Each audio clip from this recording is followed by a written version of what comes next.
Welcome to the channel. Tonight, we're leaving behind the modern world and stepping into an age that smells of hearth smoke, damp wool, and bread so hard it could break a tooth, or serve as a weapon. You're not a peasant slogging through mud, and you're certainly not a noble feasting on roast swan beneath chandeliers. No, tonight you're something in between. A medieval English townsfolk, born into the fragile middle ground between hunger and luxury. You've got a roof over your head, ink on your fingers, and opinions about the wool trade that nobody asked for. You live by the bell, bargain by instinct, and dream of coin that never seems to stay in your pocket. And while you probably won't survive the next plague or tax hike, for now, you've got your name stamped in wax, and in the Middle Ages, that's almost glory. So before you get comfortable, take a moment to like the video and subscribe, but only if you genuinely enjoy what I do here. Drop your city and the time in the comments. I always love seeing where and when you're tuning in from. Now, dim the lights. Maybe turn on a fan for that soft background hum. And let's ease into tonight's journey together. You're born in the market town of Shrewsbury, year of our Lord 1374. The first thing you notice after the smell, which is something between damp wood and boiled cabbage, is how loud the street is outside. Your family lives above the shop, a narrow timber frame building with uneven floors, 3 stories high, and exactly 1 chamber pot too few for your liking. The bottom floor is your father's pride and livelihood. A mercery shop selling fine fabrics and imported goods to anyone with the coin to pretend they're fancy. Upstairs it's cramped, cluttered, and always slightly smoky, even though no one remembers lighting a fire. From the moment you can walk, you're expected to help. Not in the adorable help mum bake way, but in the fetch that ledger, mind the customer, and don't knock over the spice jars because they cost more than your life way. You sweep the shop, count buttons, and eventually learn to weigh cloth on the bra scale with a seriousness that feels vaguely religious. Customers come in wearing everything from mud-stained boots to fur-lined cloaks, and you quickly learn to read their wallets by their sleeves. That's a skill they don't teach in any school, by the way. Life isn't luxurious, but it's not hand-to-mouth either. You've got food, clothing, and enough wool blankets to sleep warm most nights. There's a servant girl who helps with laundry, though she's technically an apprentice domestic, which is a fancy way of saying unpaid and very tired. Your family eats better than most, meat a few times a week, bread that's not rock hard, and even the occasional orange if a caravan makes it through without being robbed or diverted to London. You grow up with a full belly, a skeptical view of traveling monks, and a surprisingly sharp eye for counterfeit coins. Socially, your family sits in a weird little niche, not nobility but far from poor. Other townsfolk call your father Master Thomas with a slight nod, and when the mayor visits, your mother knows exactly which goblets to bring out. The pewter ones, not the wood. Your parents talk often about honor and reputation, 2 things that seem invisible but incredibly expensive. You're constantly warned not to associate with the wrong sort, which seems to include half the town, especially that one boy who makes fart noises during Sunday Mass. Now about that Mass. You're there every week, every holy day, and sometimes twice on feast days. The parish church is big and echoey, with drafty corners and stained glass windows that look beautiful, but do a terrible job keeping the cold out. You don't understand half the Latin, but you know when to kneel, when to mumble, and when to sneak a look at Marjorie, the baker's daughter. The priest smells like incense and dried thyme, and you once saw him fall asleep mid-sermon. He denies this, of course. At age 7, you're considered old enough to start learning the trade.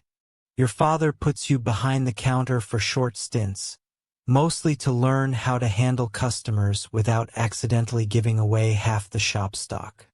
He says, "Watch their eyes, not their words." A lesson you remember the day a noblewoman tries to flirt her way into a free bolt of Flemish velvet.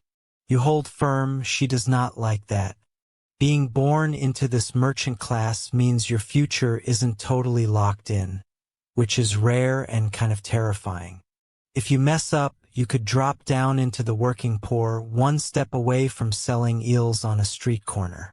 But if you're clever and lucky, you might end up on the town council someday, rubbing elbows with men who can afford real glass windows. It's all very exciting in a stress-inducing, ulcers by 30 kind of way. You also grow up surrounded by guild talk. Your father's part of the Mercers Guild, and it's not just a trade association. It's more like a very old, very petty fraternity with candles. They regulate who can sell what, where, and for how much. There are secret hand signals which may or may not be made up, strict rules about apprenticeships, and a yearly feast where everyone drinks too much ale and sings songs about import taxes. You once saw two grown men argue for half an hour about thread counts. Thrilling stuff. And while your life is mostly spent inside the town walls, you do get glimpses of the outside world. Traders come from the continent, speaking rapid French and strange-sounding Dutch.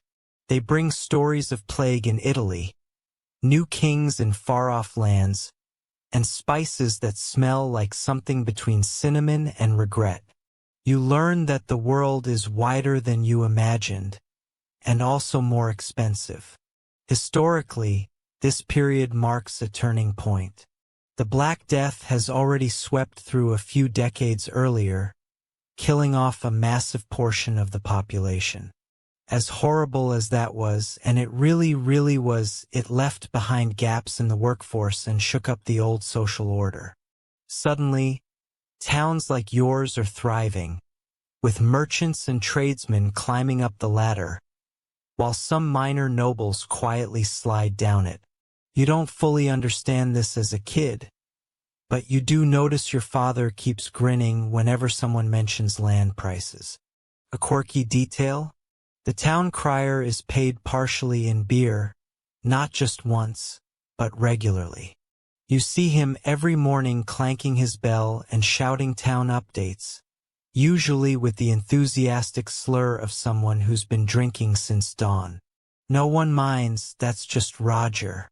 But even in this relatively cozy world of wool and ledgers, debate lingers. Are you really middle class or just rich peasants with better shoes? Scholars argue over how to define your group, since middle class as a term doesn't quite exist yet. Some call you the middling sort, others lump you in with petty bourgeoisie. All you know is you're not mucking out pigs, and you're not invited to the Baron's feast, so somewhere in the middle. Your home smells like a merchant's ambition, and a little bit of onion. It's not fancy.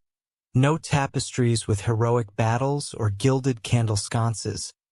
But it's solid, timbered, and strategically located just off the main square where foot traffic is thick and gossip even thicker. You live above the shop, of course, because that's what proper middle-class families do. Not that anyone's calling it middle class just yet. More like respectable or the sort who owns a goose and doesn't eat it all at once. But you know what you are, even if the words haven't caught up yet. The front room downstairs is the shop, and it's your family's pride. Glass windows are too expensive, so you make do with oiled cloth that lets in a vague kind of daylight and smells like fish on warm days. Wooden shutters keep the place secure at night, and by secure we mean probably still easy to break into if you're motivated and small. Inside, shelves are stacked with bolts of cloth, jars of imported spices, wax tablets, and a few mysterious objects no one can identify but your father insists are useful trade curiosities. You live in the rooms above and behind this space, and calling it a house is generous. It's more of a vertical maze of creaky floors, low beams, and drafty corners that seem to collect socks and secrets in equal measure.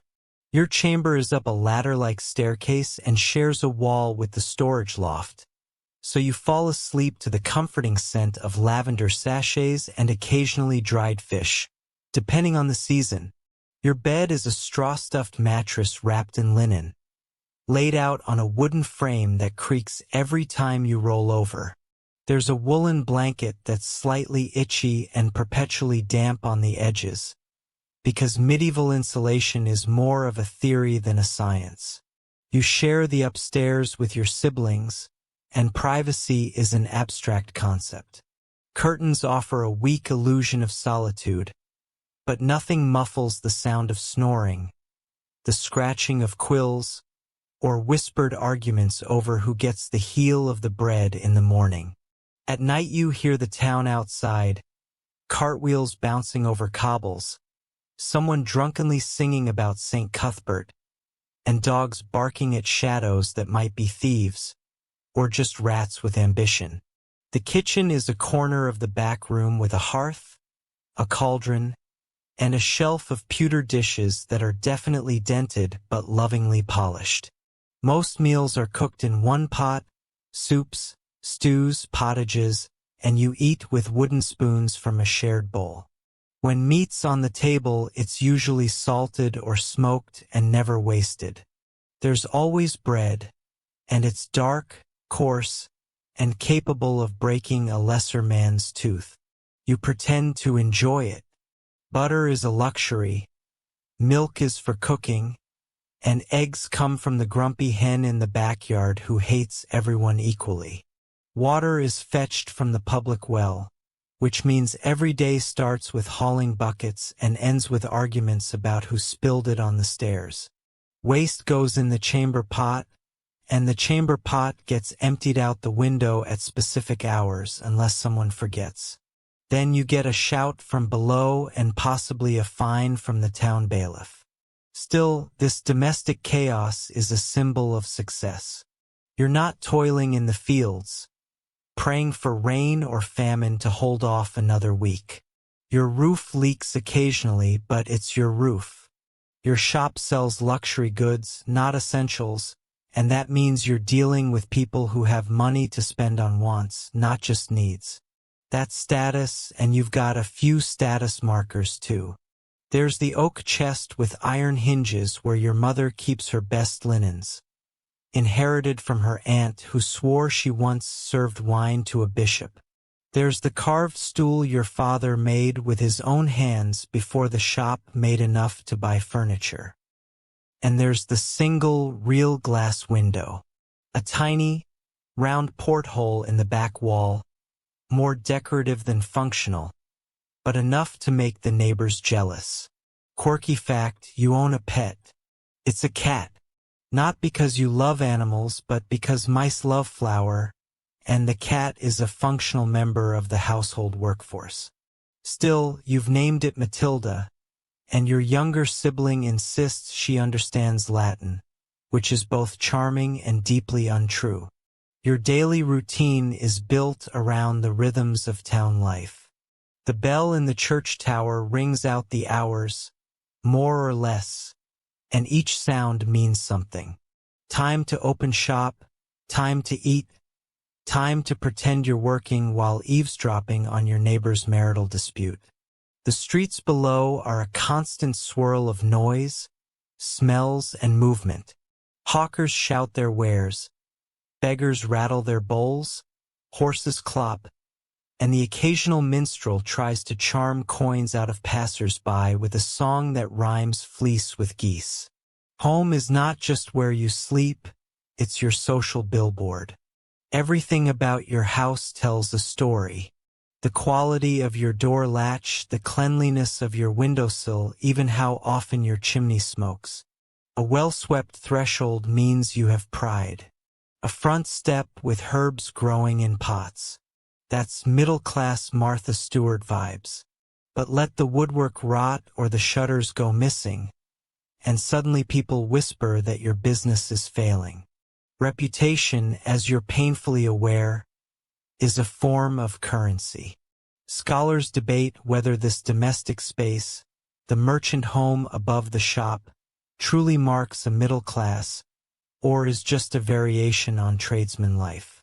Some argue it's not the income that matters, but the ownership. If you own your tools, your space, and your time, you're something new.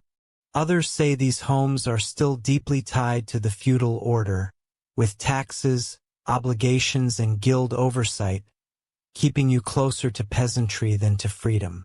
But you don't have time for that, you've got inventory to count.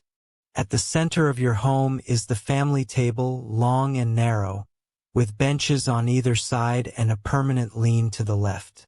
This is where deals are whispered, blessings are said, and your uncle always manages to spill something fermented. It's also where you first see your father do the books, his ink-stained fingers scratching away on parchment, eyes squinting in candlelight, occasionally muttering curses at the French exchange rates. Watching him, you understand, this house isn't just where you live, it's where your life is negotiated, calculated, and, if you're lucky, made better for the next generation.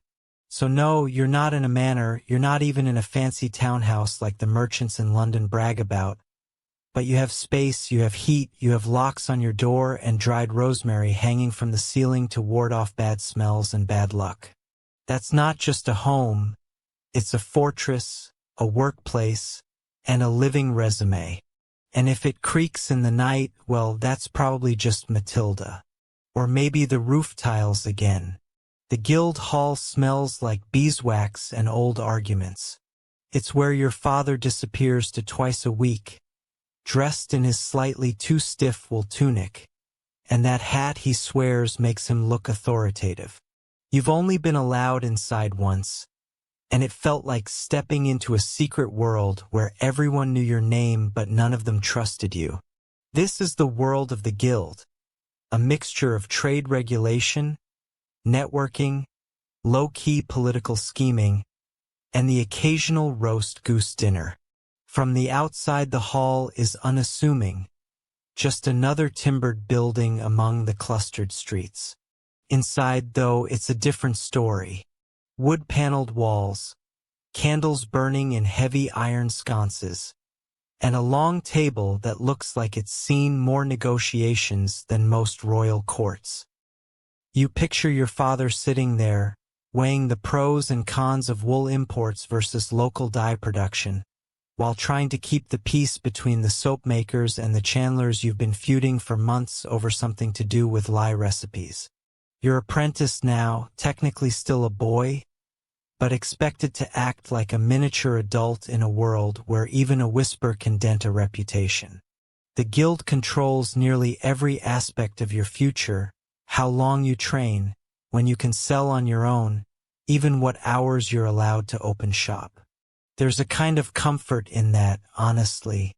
It's a ladder, clearly marked. But the rungs are slippery, and more than one apprentice has fallen off trying to skip a step. Your daily routine is filled with the guild's influence. Every measurement you take, every coin you count, every stitch in the hem of a tunic is done according to rules that were probably written down during a thunderstorm in 1243. Break them and you're fined. Break them twice, and your family gets a strongly worded letter, and possibly a cask of spoiled ale delivered mysteriously to your door. Subtle revenge is an art form here. The guild isn't just rules, though. It's also relationships. Your father's got a network. Fellow mercers, wool sellers, dyers, glovers, all connected by a shared interest in not being cheated. Guild meetings are a mix of business and drama. There are the usual suspects. Master Ewan, who talks too much about his trip to Bruges. Mistress Horwis, who runs the best cloth shop in town and terrifies half the men there. And old Jasper, who once fell asleep mid-vote and accidentally approved a tariff no one understood. You hear the gossip from the sidelines. Someone's apprentice was caught selling dyed cloth without the right stamp. Another family might be importing Flemish lace under the table, which would explain the sudden explosion of fancy collars in the chapel choir. There's even talk of a new trade route through Calais, which could mean cheaper spices but also, unfortunately, more competition. One of the more bizarre guild traditions is the craft test. When an apprentice becomes a journeyman, they have to create a masterpiece, a literal masterpiece, to prove their skill. You've seen one, a miniature embroidered tapestry that somehow includes a hunting scene, a Madonna and child, and a horse that looks suspiciously like the town mayor. It's impressive. It's also terrifying. You'll have to make one too someday, and you're already stressing about it. Fringe fact of the night. Some guilds require members to own specific ceremonial tools, not for work, but for show. One cloth guild insists on a silver shears pin, worn on feast days and rumored to ward off moths. No one's tested this scientifically, but everyone swears by it, including your mother, who keeps hers under the pillow during winter. The guild also oversees charitable acts. Every few months, there's a fundraiser for the poor, organized with just enough publicity to make sure everyone knows who donated what. Your father always makes a show of giving, though he's also been known to mutter about how that idiot bailiff spends it all on building new stocks instead of actual bread. Still, appearances matter. Give too little and people whisper that you're greedy. Give too much, they wonder what you're hiding. There's a dark side to all this control too. The guild can exile members, cut them off from trade entirely. It doesn't happen often, but when it does, it's social death. One day, you're a respected tradesman with a steady income and connections. The next, no one will buy from you, your suppliers won't sell to you, and your neighbors start avoiding eye contact. You'd be surprised how fast respectability evaporates when the guild slams the door. Some scholars argue that the guilds were proto-unions, early examples of workers organizing to protect their interests. Others see them as tools of economic gatekeeping, designed to keep power in the hands of a select few. From where you're standing, both things feel true. The guild gives your family stability, respect, and access. But it also controls your future with a velvet-gloved fist and a ledger that remembers everything. You'll never forget your first solo errand to the guild, delivering a sealed message from your father. You walk it across town, heart pounding because he told you not to open it, and you're 80% sure he meant that. The guild scribe takes it, nods without smiling, and marks something in a book thicker than your arm. You don't ask questions, you're learning. The guild hall is also a place of ritual. Feast days are a big deal. Once a year, the whole guild gathers for a massive banquet in honor of its patron saint, usually St. John or St. Catherine, depending on the trade. There's food, wine, singing, and a speech from the guildmaster that starts dignified and usually ends with someone falling off their stool. One year, a roasted swan was brought out with feathers reattached, and people still talk about it like it was a vision of heaven. You were allowed to help serve that night, and the memory has burned into your brain forever. You sit near the wall, watching your father laugh too loud and your mother pretend not to notice. The apprentices whisper, the journeymen boast, and the masters toast to continued prosperity and properly measured bolts. It's theatrical, it's ridiculous, and it's the closest thing to belonging you've ever felt. By now you understand that being part of the guild is more than following rules. It's playing a game, one where the stakes are your livelihood, and the prize is survival with dignity. You're not noble, but you're not nothing. You're something in the middle, and if that means memorizing 47 different acceptable wool measurements and learning how to fake enthusiasm for an annual cheese audit, so be it. It's market day and the town transforms. The sun hasn't even burned through the fog yet, but the square is already alive with voices, hooves, clanking iron, and the ever-present smell of wet straw and roasted onions. As someone from the merchant class, you don't get to sleep in on days like this. No, you're up before the church bell tolls, dragging crates, sweeping the front step, and muttering about people who think haggle is a polite synonym for annoy until someone cries. Your father sends you out early with a basket and strict instructions. Get 6 yards of dyed wool from Master Digby, not a foot less, and no holes this time. 2 jars of pickled onions from Widow Elfrida. Haggle gently. She's still grieving her 3rd husband, and check on the delivery of Flemish ribbons that were supposed to arrive last week. It's a gauntlet, but you know the terrain. You hoist the basket, duck out the low doorway, and are instantly swallowed by the noise and color of market day. The stalls line every inch of the town square and spill into the side lanes, each one a makeshift fortress of goods and pride. Canvas awnings flap in the breeze, merchants shout over each other in competing sales pitches, and already someone is trying to sell you a knife shaped like a fish. You pause, tempted, but remember the list. Business first, fish knife later. Every vendor has their own strategy. The fishmonger yells like he's calling troops to war. The baker offers free crusts to children as bait. The cloth seller next to you is using his youngest daughter, a small and unusually persuasive child, to hand out samples of dyed thread like it's royal treasure. There's a juggler trying to drum up attention near the ale booth, and someone in a too shiny robe is claiming to sell relics of St. Alban's toenail. You give that one a wide berth. You elbow your way to Master Digby's cloth stall. He's a round man with fingers stained from dye, and a permanent squint that somehow makes every price he quotes feel like a trick. You've done this dance before. He greets you like a nephew, and then immediately tries to sell you 12 yards instead of 6.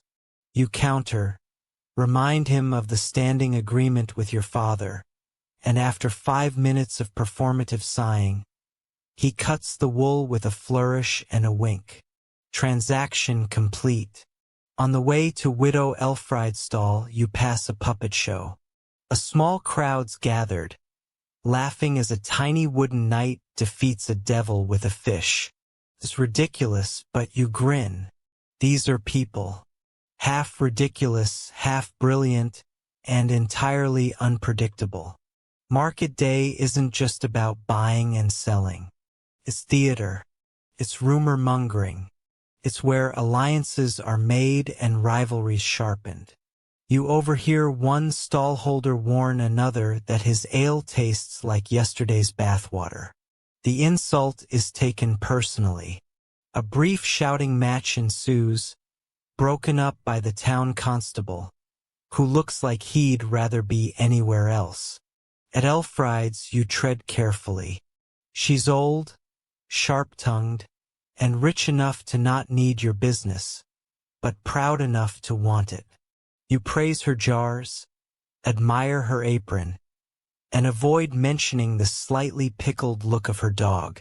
The onions are perfect, the price high, and you don't mind. You leave with the basket heavier and your dignity intact. By late morning, the market is a living beast.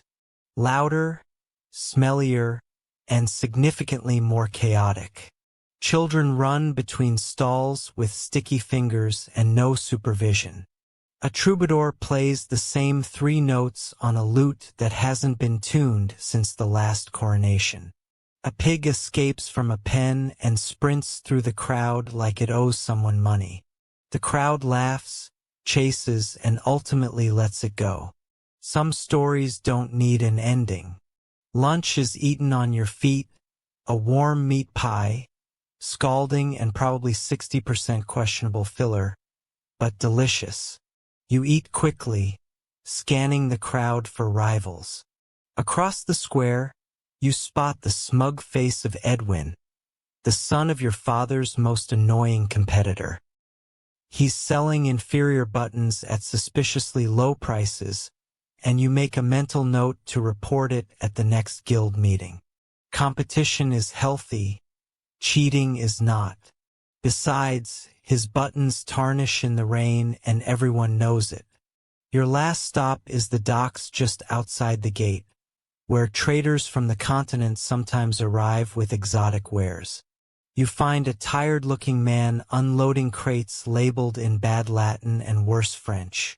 The ribbons are there, bright, delicate, and expensive. You confirm the seal, note the arrival date, and arrange for delivery. As you leave, the man offers you a strange little candy made with something he calls sugar. You try it. It's bizarre, sweet, and oddly addictive. You don't trust it. You want more. Back in the square, the afternoon winds down. The crowd thins slightly as the wealthier townsfolk retreat to their homes, arms full of sausages and new shoes. But for the rest of the merchants, it's time to make the last push. Prices drop slightly, voices get hoarse and tensions rise. A cart breaks a wheel, a barrel of fish tips over. A priest scolds a group of girls for dancing near the ale tent. It's perfect chaos. As part of the merchant class, your family's stall stays dignified. You don't shout. You don't dance. But you do make sure the wool is folded just so, the candles are evenly spaced, and the prices are printed neatly on little slips of parchment. It's about perception. Your father always says, if we look respectable, we are. You're not entirely sure that's true, but you nod along anyway. Quirky fact. One town over, a butcher has trained his dog to guard the meat stall. It growls at anyone who lingers too long, but wags its tail if you speak Latin. No one knows why. Scholars still argue about the origins of that particular dog, and whether it might be a reincarnated monk. Someone started a ballad about it. You hope it catches on. Market day isn't just a shopping experience. It's the lifeblood of the town. It's where people connect, rumors spread, deals are struck, and alliances hinted at. You'll overhear a miller asking for a dowry arrangement, a night steward whispering about grain shortages, and 2 nuns suspiciously interested in beeswax prices. Every sentence means something. Every nod could change a future. Scholars still debate the actual role of market days in shaping the merchant class. Were these days opportunities for upward mobility, or just a reset button for townsfolk to circulate wealth among themselves without ever truly climbing the ladder? You don't know.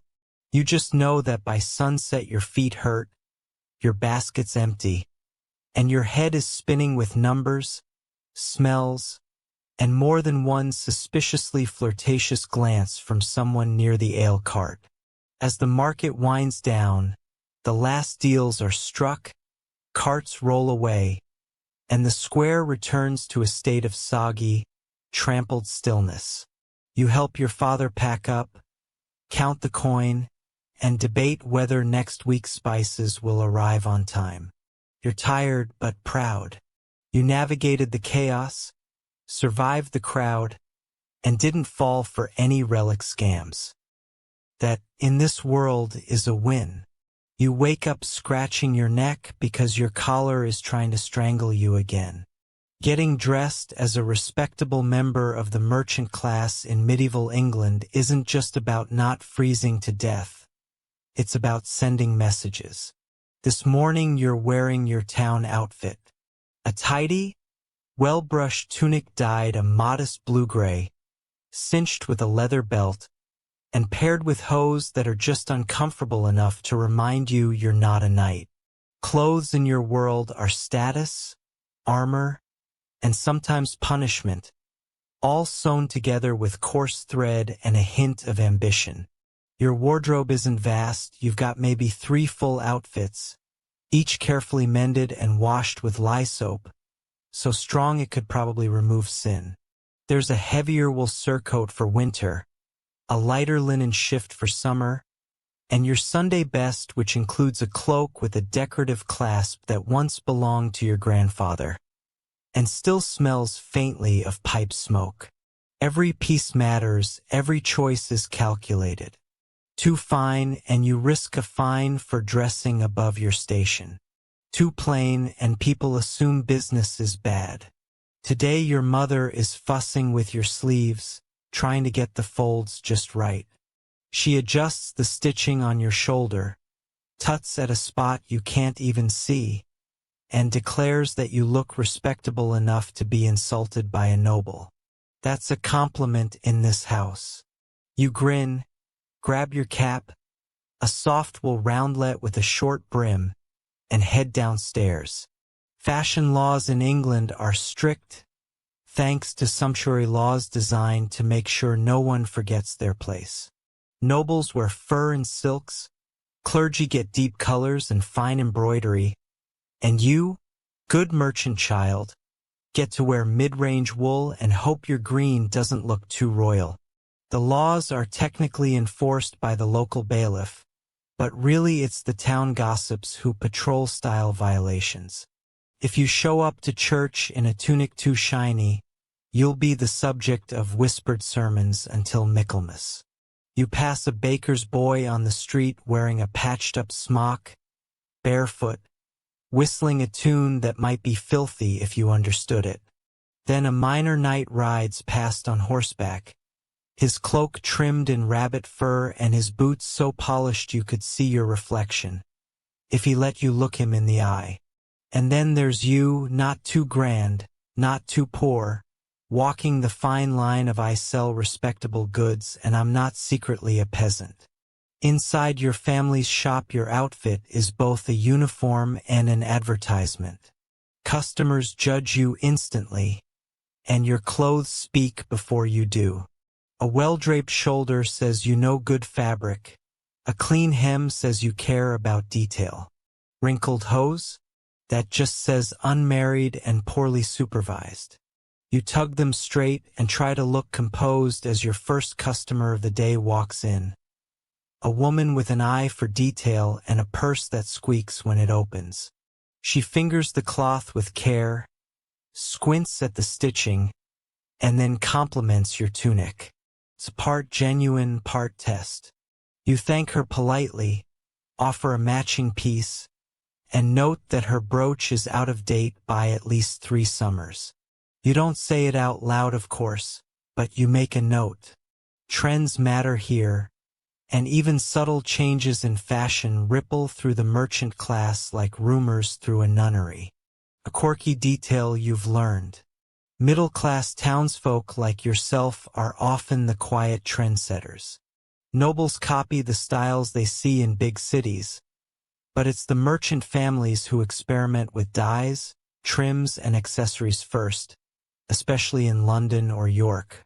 In your town, a new sleeve cut or brighter dye shows up first in your shop window and then slowly creeps into the chapel pews. You once saw your mother invent a new way to pin a head covering that half the women on your street now copy. She pretends not to notice. She totally notices. One of your shop's bestsellers right now is a new shade of blue made with woad, slightly less pungent than usual, thanks to a traveling dyer with a questionable accent and a revolutionary bucket. Your father was skeptical at first, but the color sells, so you wear of it yourself, subtly of course. Just enough to show you're current. If customers think you're behind the times, they'll take their coin elsewhere. Fashion is currency. So are shoes. Speaking of shoes, you wear soft leather-turned shoes with reinforced soles and a very modest stitched pattern on the toe. Shoes are a big deal. Only the truly poor go barefoot, and only the absurdly rich wear anything with gold thread. You fall somewhere in the blessedly, you polish them with a wax your uncle makes from rendered fat and pine resin, which works great and smells like disappointment. Sometimes you look at your clothes and think about how much work went into them. The spinning, the weaving, the dyeing, the stitching. Even a simple tunic took weeks of labor, and it's likely your neighbors helped make parts of it without even knowing. The woman down the street might have spun the thread. The boy you traded lunch with last week might have dyed the wool. Clothes connect the town like invisible threads, and sometimes very visible gossip. But fashion also brings danger. Wear something too fine, and the local reeve might question where you got it. Or worse, accuse you of pretending to be of gentle birth. That's an actual crime, by the way. A few years ago, a merchant in Norwich got fined and publicly humiliated for wearing fur-lined cuffs during Lent. The cuffs were rabbit, still too fancy. He had to walk barefoot through the market square and donate 2 barrels of ale to the poor. The ale was warm. Justice was harsh. There's also the open debate among historians about how much fashion really trickled down. Some argue that middle-class people like you were conservative dressers, mirroring older noble styles years after they faded from court. Others believe the merchant class created its own parallel trends, shaped by practicality and regional identity. One thing's for sure, you dress to be seen. Even if you're not impressing the nobility, you're definitely trying to outshine your neighbor's smug daughter, who insists on sewing her own collars. Badly. Back at home that evening, you hang up your tunic with care. It's aired out before bed to keep the wool from going musty and checked for any new wear. Your mother inspects it like it's her 3rd child. If you ever have children, you suspect she'll be less concerned with their behavior and more with how well their sleeves are pressed. As you settle into your night clothes, a simple linen shift, soft with age, you realize something. Your clothing tells the story of who you are. Hardworking, respectable, ambitious enough to wear bright blue, but smart enough not to add embroidery. And tomorrow, when you walk into the guild hall or the marketplace or church, that story will walk with you, fold by fold. You know how to write your name. Not just scrawl it, write it, carefully, legibly, with just enough flair to impress, but not so much that someone thinks you've been wasting time practicing instead of working. That's already more than most people around you can do. You're literate, and in 14th century England, that makes you something of a unicorn, albeit a modestly dressed middle-class unicorn, with ink-stained fingers and a healthy fear of the church scribe. It started when you were 6, maybe 7. Your father brought home a wax tablet and stylus, handed it to you with a nod, and told you that if you were going to work in the shop, you'd better know how to read numbers and write orders. At first, it was all numbers and inventory tallies. You learned to write 4 bolts of green wool before you learned to write your own name. Then came letters, first the alphabet, then actual letters sent to other merchants, written in thick ink and sealed with red wax that dripped onto your sleeve more often than not. Your father writes in a heavy formal script, the kind that makes every word feel like a contract. Your mother's handwriting is smaller, quicker, used for recipe notes and lists of things the servants forgot to do. Yours? Somewhere in between. Still learning, still blotchy, but good enough that the butcher down the road sometimes pays you a penny to write out his invoices, which you do with a flair he can't afford but deeply appreciates. Being literate means you get access to things others don't, like the guild's minute books, which you're technically not supposed to read, but you definitely have. Or the occasional letter from a traveling merchant cousin, full of stories about France, bad wine, and a near duel over a shipment of spoiled almonds. You've also read parts of the Bible, though mostly in Latin, which you don't entirely understand. You nod solemnly anyway, especially when the priest talks about scripture or sacra, like it's a lock only he has the key to. Spoiler. He fumbles that key more often than he'd like to admit. Your literacy gives you a subtle edge in business. You can record orders accurately, track debts, and decipher contracts that other merchants might nod along to without actually understanding. It also means you can read the little labels on imported goods, those fancy wine bottles from Gascony, with their florid French warnings about sediment and curses. Most people can't even pronounce the words. You read them and chuckle. Quirky fact of the day. Some merchant families, especially in bigger cities, hire traveling scribes to write flattering letters to rivals or customers, essentially medieval PR. These scribes are part poet, part liar, and full-time drama starters. You once saw a letter praising your family's cloth as the finest weave outside of Flanders, known even in the halls of Calais, which is a wild exaggeration. But your father framed it anyway. It's hanging right above the account books. Books themselves are rare and precious.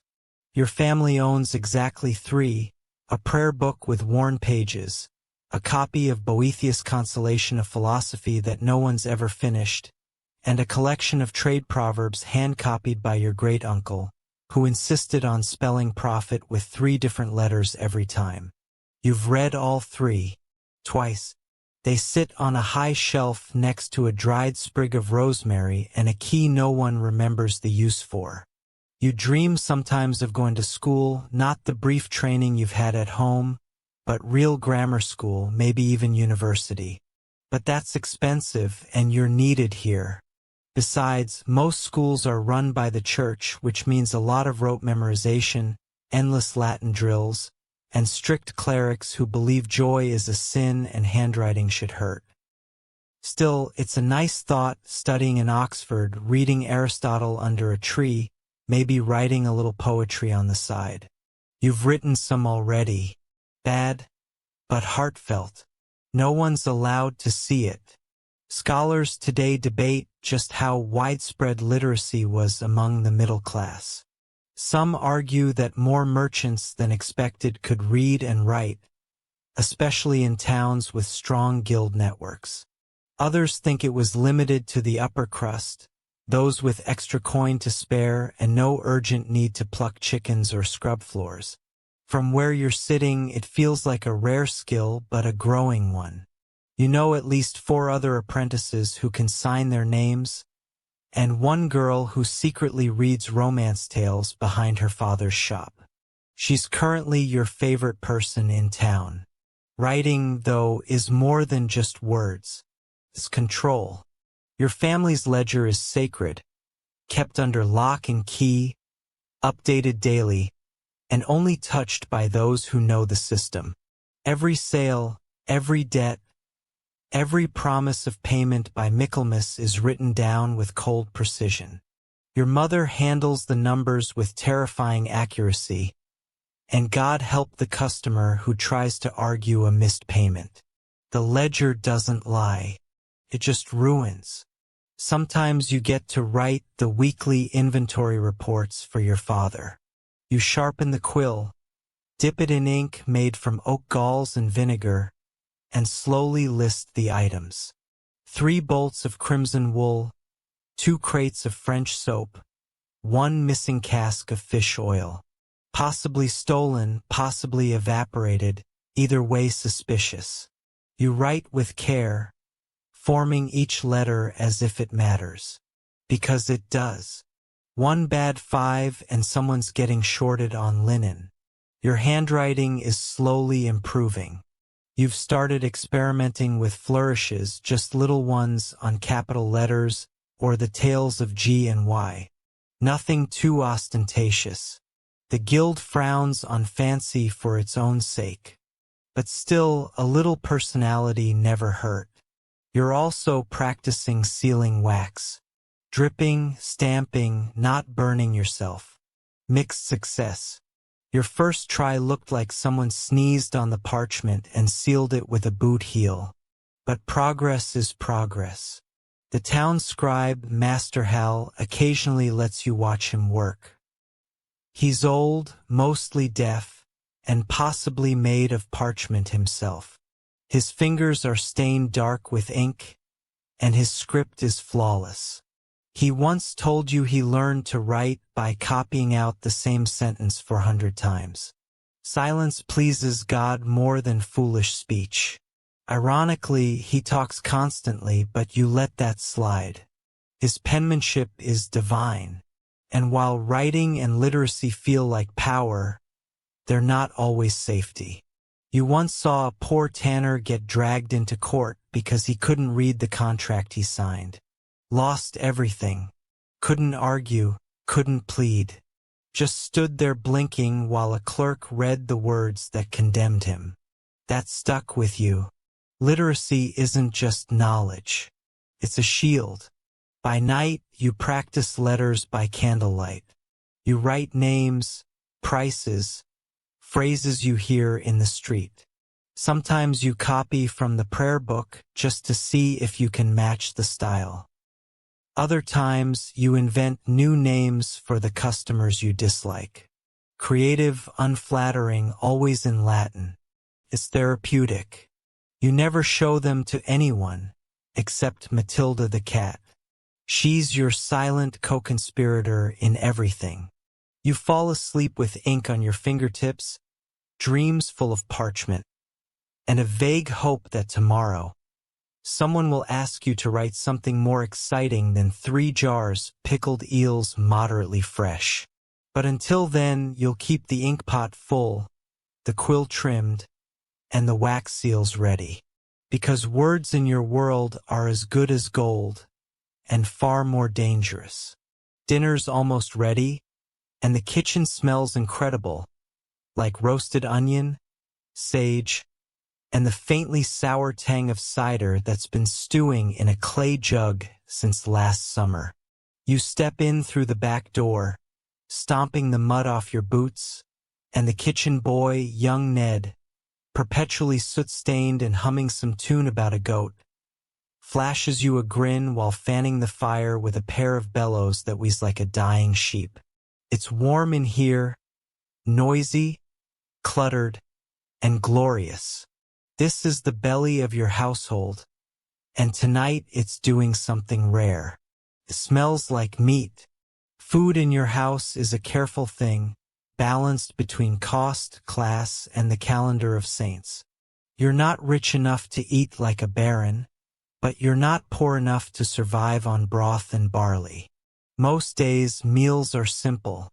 Vegetable pottage, cheese if it's not spoiled, bread that's dense enough to injure someone if thrown at speed, and maybe a bit of dried fish or bacon. But tonight it's a feast, at least by your standards.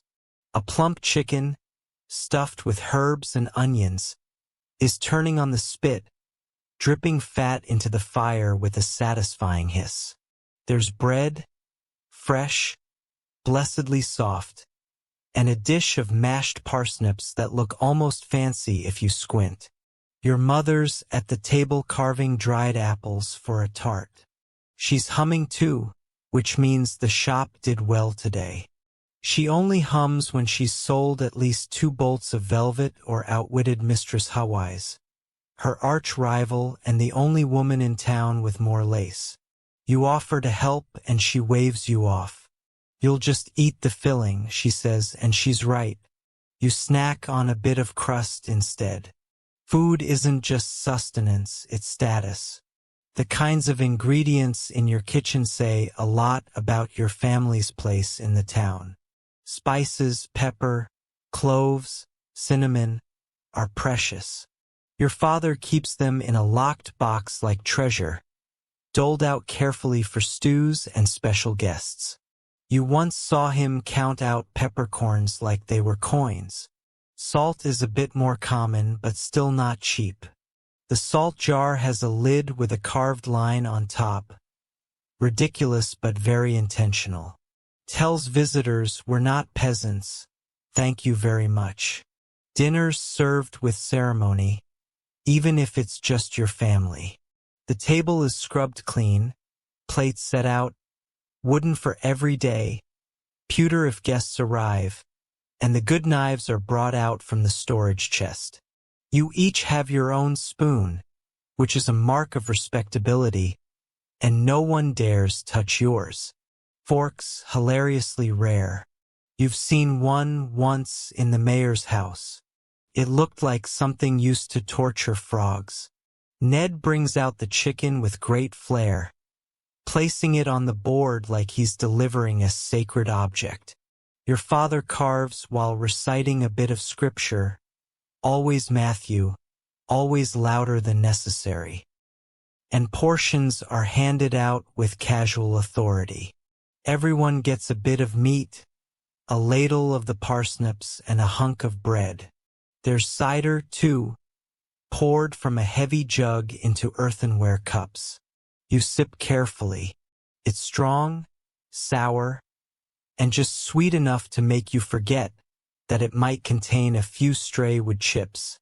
Tonight your family talks business, a possible shipment of wax from Lincoln, a dispute with a hat maker who accused your father of price fixing, and the ongoing mystery of who keeps leaving eggs on the shop step with no note. Your mother thinks it's a gift. Your father suspects sabotage. You think it's just someone with too many chickens and a sense of humor. Food isn't the same every season. In winter it's all pickled, dried, salted. Root vegetables, old cheese, and meat that's been smoked into jerky. Summer brings more variety. Fresh greens, early berries, milk that hasn't yet gone off. Autumn, though, that's the golden time. Harvest. Full cellars, dried apples, and enough bread to eat until you hate the sight of crust. Your mother keeps a calendar of saints' days and feasts, and meals often hinge on what's allowed. During Lent, no meat. Advent, fish. Fasting days pepper the calendar like landmines, and your stomach learns the rhythms of the church better than your ears do. One of the strangest things about food in your world is how much bread says about class. There's white bread, fine, sifted flour, soft and light, usually reserved for the gentry. Your family eats Revel bread, coarser but still respectable. The poor eat rye or barley bread, dark and dense, often mixed with whatever filler can stretch it. Peas, beans, ground up acorns if times are hard. Your family buys from a baker who knows you expect a certain quality. If the loaf's too flat or too sour, your mother will complain loudly, and the baker will apologize with a discount and a nervous laugh. Fringe fact: some people believe that food rots faster if it's been cursed. You're not sure if this is true, but one time Ned found a pie with a dead mouse baked into it, and declared the whole pantry spirit haunted. Your mother smacked him with a wooden spoon and threw the pie into the fire, which seemed like a reasonable response either way. Dinner ends with the apple tart steaming and sweet, topped with a little bit of honey. Expensive, but not ruinous. You savor it slowly, letting the sweetness settle on your tongue like a reward for surviving the day. The candlelight flickers, the fire dies down, and for a few quiet moments the kitchen feels like the center of the world. Then, of course, reality returns. Ned knocks over the cider jug. Your sister complains that her portion was smaller than yours. Your father starts muttering about tax collectors again. But still, you're fed, warm, and surrounded by people who argue over bread crusts and chicken bones because they care. That's a kind of wealth no coin can buy. Scholars debate how varied a medieval diet really was, especially for the merchant class. Some say it was shockingly repetitive. Stew, bread, ale, repeat. Others argue that people like your family had access to more than we assume. Trade goods, garden herbs, even dried fruit in winter. What's clear is that food was never just about filling your belly. It was a performance, a symbol, a source of pride, competition, and occasional gout. Later, as you help clear the table, you steal one more bite of tart and whisper a thank you to whoever left the eggs. May their hens be fertile and their pies mouse-free. Tomorrow it's back to hard bread and onion broth, but tonight your belly is full and your fingers sticky with honey. That's the kind of comfort you tuck into your soul and save for the lean days. You don't own much, but the king still wants his share. So does the church and the town council and the guild and the baker's wife somehow, though that one's mostly in the form of moral judgment and aggressive hints about charity baskets. Being a middle-class merchant in medieval England means you're caught in a beautiful little trap. Successful enough to be noticed, but not important enough to be spared. It's like standing on a ladder with one foot on the rung and the other hovering over a tax collector's open ledger. This morning starts with a visit from the reeve, a man whose job seems to be equal parts counting, squinting suspiciously, and sweating into a very official-looking cloak. He's here to collect the hearth tax, one of many creative ways the crown finds to remind you that your fireplace, like everything else you touch, belongs to someone higher up the chain. One hearth, 1 penny, he announces, though your father makes a performance of arguing that the upstairs chimney doesn't count because no one lights it except when the cat gets too cold. The reeve doesn't laugh. He writes something in his book and moves on muttering. You've heard about worse taxes, of course. The poll tax, for instance. That's the one everyone still talks about in hushed tones. A flat fee, same for rich or poor, man or woman. In theory, fair. In practice, an absolute disaster. It was one of the sparks that lit the peasants' revolt, which, depending on who's telling the story, was either a righteous uprising or a mob of pitchfork-waving lunatics who got lost halfway to Canterbury.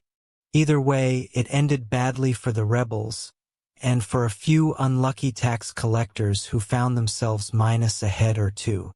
Back in your world, the taxes are smaller but constant. There's the market toll, collected whenever you bring goods to sell in the town square. A few pennies for a stall, a few more for storage privileges, even though that just means you're allowed to stack your crates on the mud like everyone else. Then there's the bridge toll, the road maintenance fee, the shipping levy, and the annual feast contribution, which sounds festive but is really just a polite demand to fund the mayor's dinner party. And don't forget the guild dues. The Mercers Guild collects its fees like a jealous landlord, regularly, firmly, and with great ceremony. You're told the money goes toward guild maintenance, charitable donations, apprentice training, and the occasional feast with undercooked goose. It's true, technically, but it also funds the guildmaster's 3rd pair of imported leather boots, and the chair with armrests so wide you could host a chess tournament on them. Then there's the church. Oh, the church. The tithe is the most sacred of taxes, 1/10 of your income paid faithfully to keep God's house well-roofed and the priest well-fed. It doesn't matter if your profit margins are thin, or if a storm ruined your shipment of candles. The tithe is non-negotiable. If you protest, you're not just cheap, you're heretical. And no one wants that label floating around, especially with Bishop Edmund always sniffing around for signs of unorthodox behavior. The man once accused a cobbler of sin because his boots had mismatched laces. You don't take chances. Tithes aren't just money either. Sometimes it's goods. Grain, cloth, oil, chickens. One year your family gave the church 3 baskets of wax candles and a bolt of cloth so stiff it could stand up on its own.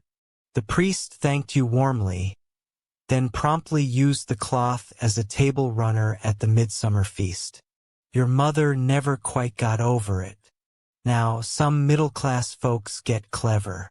They fudge the numbers, underreport earnings, stash a few coins in the flour barrel. Your father doesn't. He says it's too risky. Besides, your family's reputation is worth more than a few hidden pennies. He'd rather grumble loudly and pay honestly than sneak around and risk losing his standing. Or worse, having to confess it to the priest with his judgmental eyebrows and suspiciously large wine cup. What really grates is that the nobles don't pay nearly as much. Not in proportion, anyway. They have land, titles, income from peasants, and often special exemptions carved out through old family arrangements. You, on the other hand, have exactly 1 backyard chicken and a shop that sells buttons and bolts of cloth. Yet somehow your tax burden feels heavier than a knight in full armor sitting on your shoulders. A fringe bit of trivia: there was once a tax on beards. Not here, thankfully, but somewhere in the Holy Roman Empire. Allegedly, it was meant to discourage vanity. The irony being that most men just paid the fee and grew even more elaborate facial hair out of spite. You bring this up at dinner once. Your father doesn't laugh. He strokes his mustache and mutters, "They'd have to pry it from my cold, whiskered face." Some townspeople have started gathering for informal complaint circles, usually at the alehouse, with much ale and little actual resolution. It's where theories fly. The baker thinks the miller is skimming flour. The candle maker claims the tithe collector weighs his coins on a crooked scale. The brewer, always the loudest, has a theory that the taxes are all a front to fund a secret wine abbey.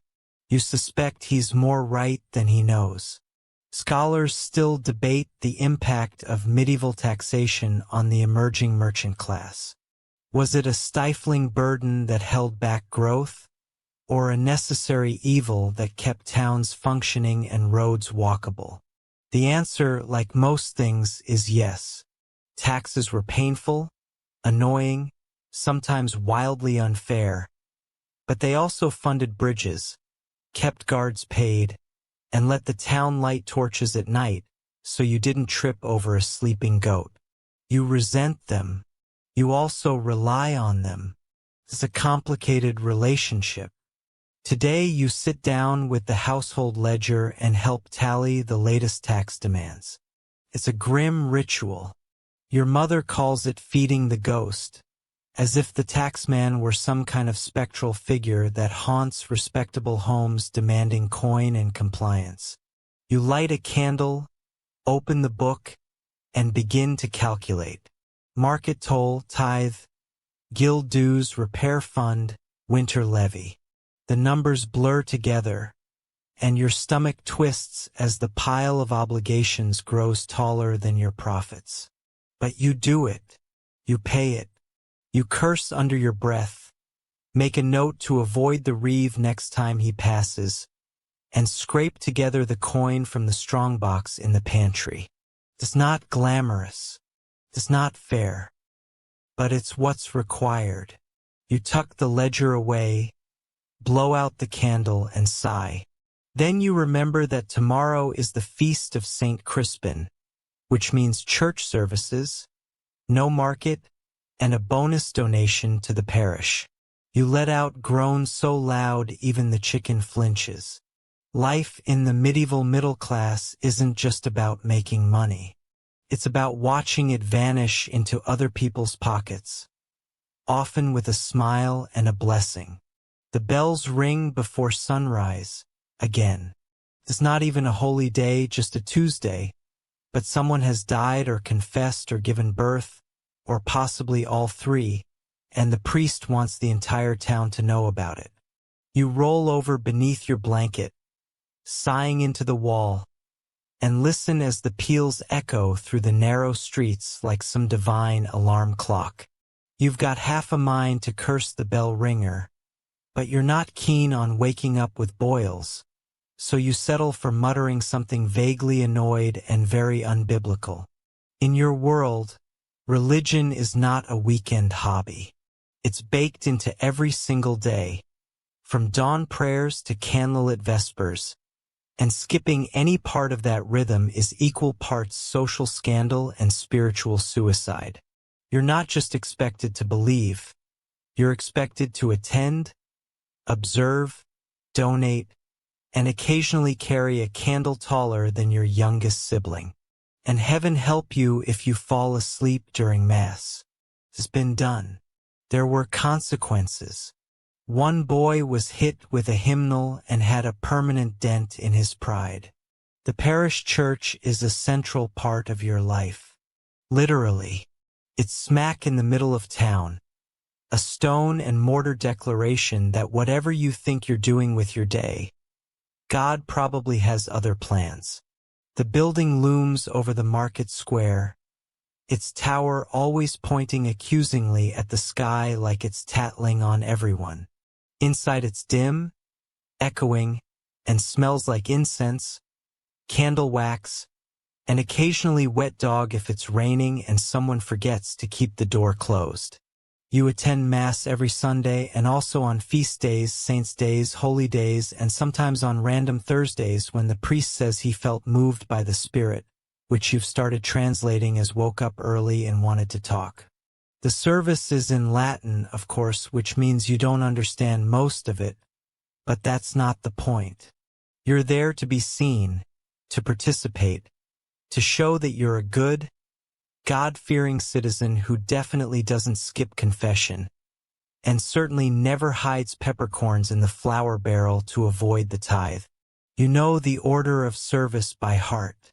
You can hum the hymns, kneel with practiced grace, and even fake your way through a chant or two. When the priest lifts the host, you bow your head respectfully. When he swings the censer, you inhale like it's holy therapy.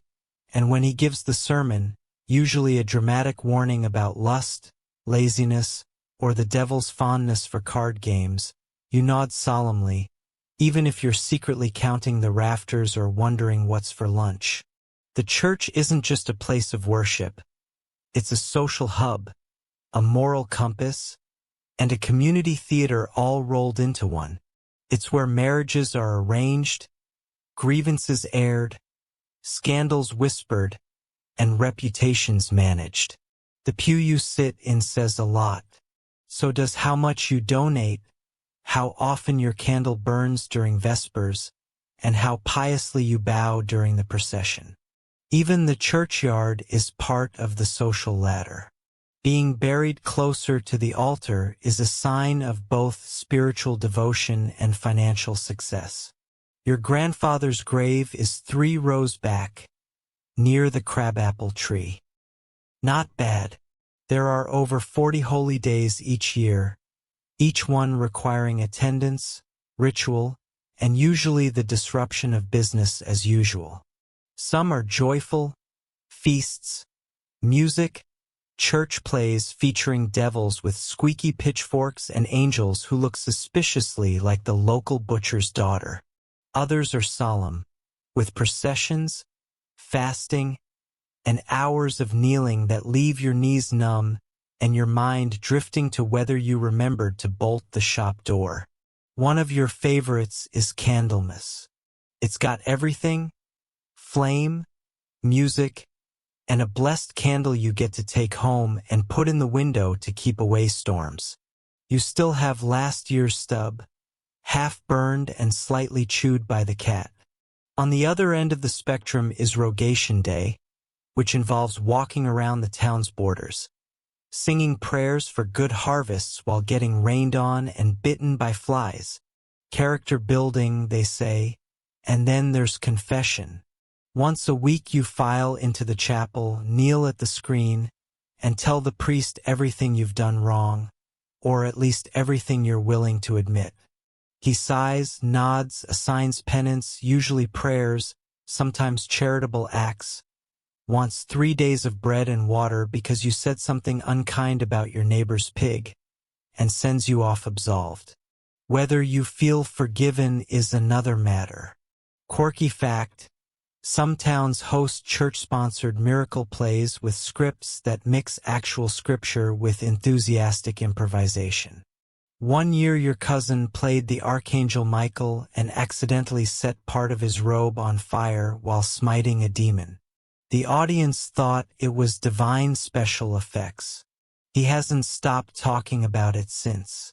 Your family contributes to the church, of course. Donations, candles, linens for the altar, even a small stained glass window installed last year, depicting St. Lawrence holding a grill, which no one likes to explain to the children. Your mother leads a guild of women who sew vestments and manage the feast day decorations. Your father pretends not to care but checks the accounts every time the priest makes a new improvement to the building. The lines between religion and everyday life blur constantly. You say grace before meals, invoke saints when you sneeze, and keep a painted icon of the Virgin Mary in the hallway for protection and general peacekeeping. You also have a few charms tucked away, technically frowned upon, but everyone has them. A dried rose from a pilgrimage, a bone fragment allegedly from Street Cuthbert, probably a chicken, and a ribbon blessed by a traveling monk who claimed he once saw a vision of Christ in a mud puddle. Scholars debate how deep the faith of the medieval middle class truly was. Were they pious or just afraid of hell? Did they go to Mass out of belief or social pressure? The answer is both. You believe or try to. You pray or try to. And you definitely try not to think about how much of your coin ends up in the church's lockbox. Religion is comfort. It's community. It's control.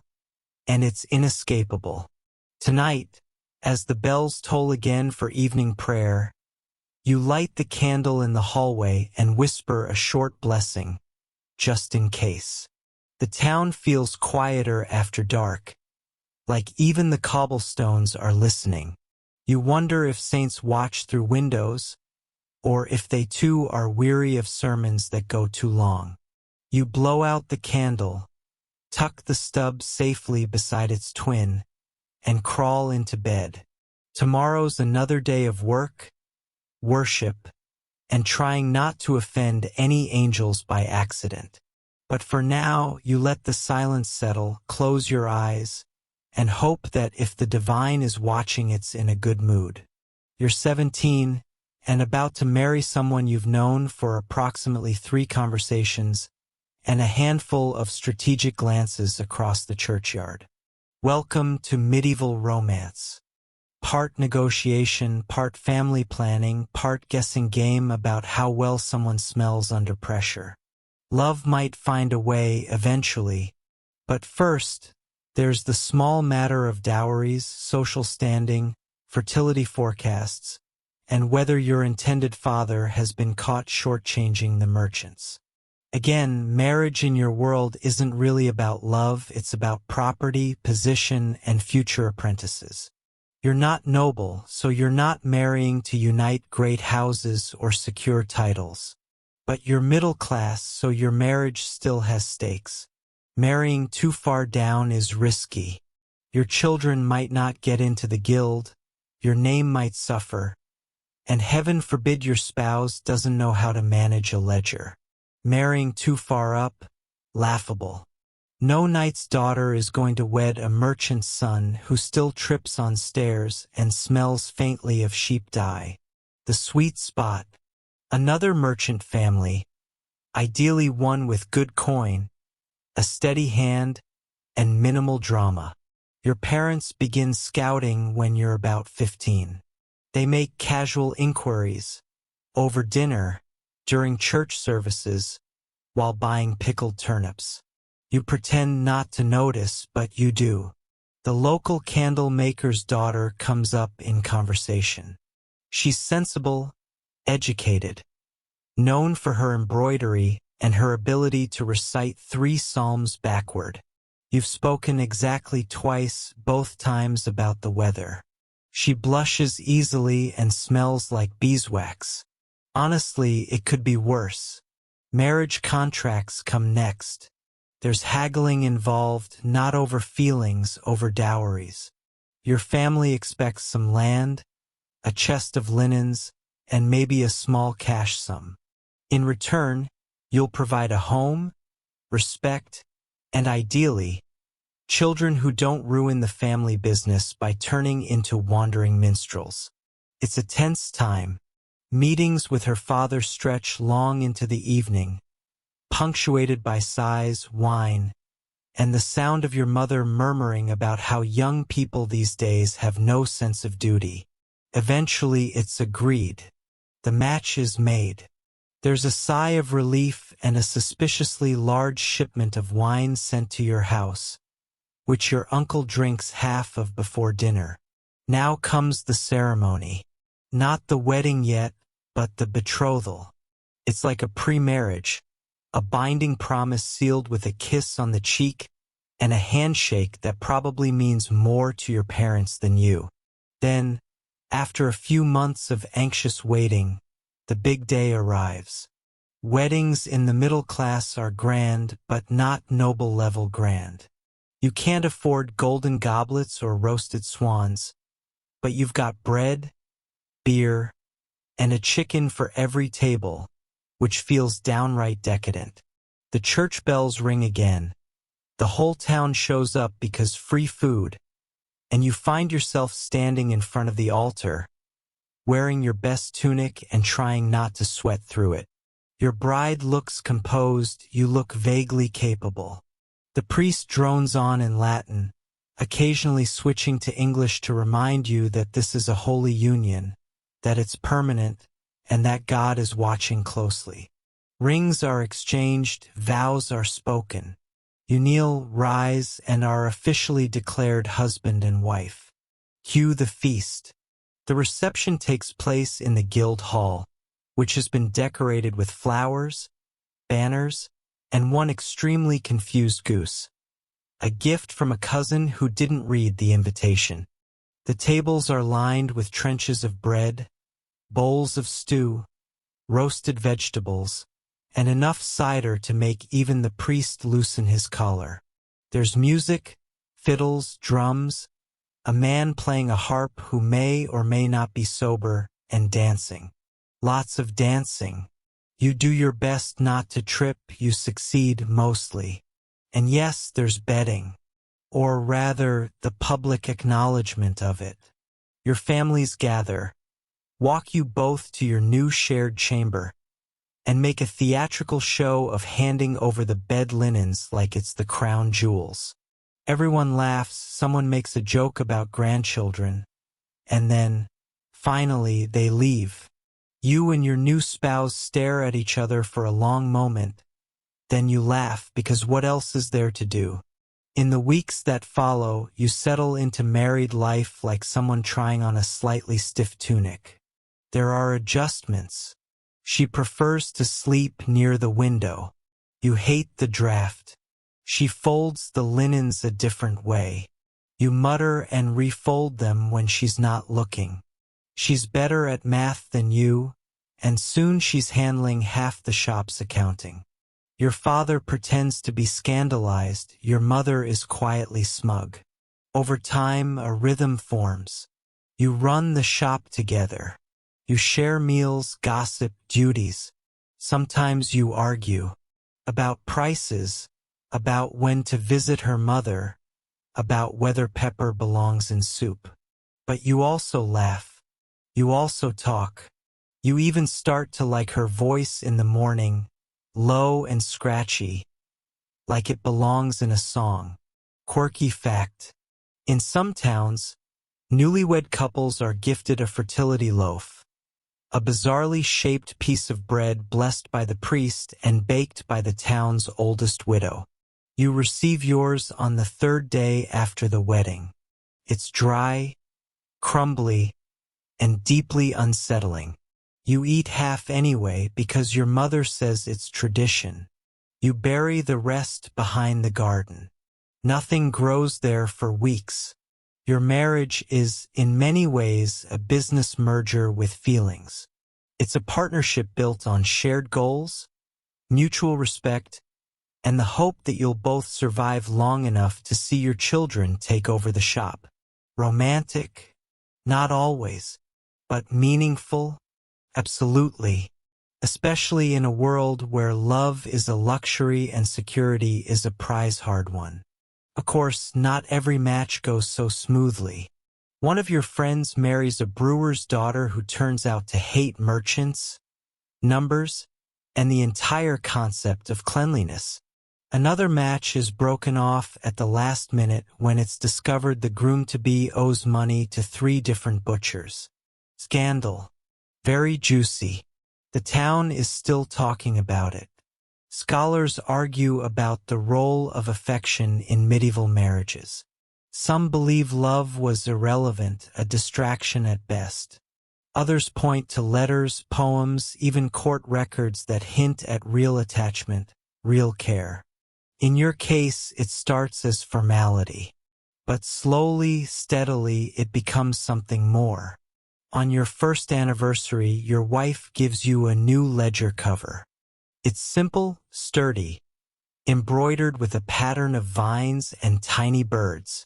You thank her with a kiss on the cheek and a pair of gloves you bought from a traveling peddler 2 months earlier and kept hidden behind the candlestock. She wears them to Mass the next day, smiling just enough to make you feel like you got it right.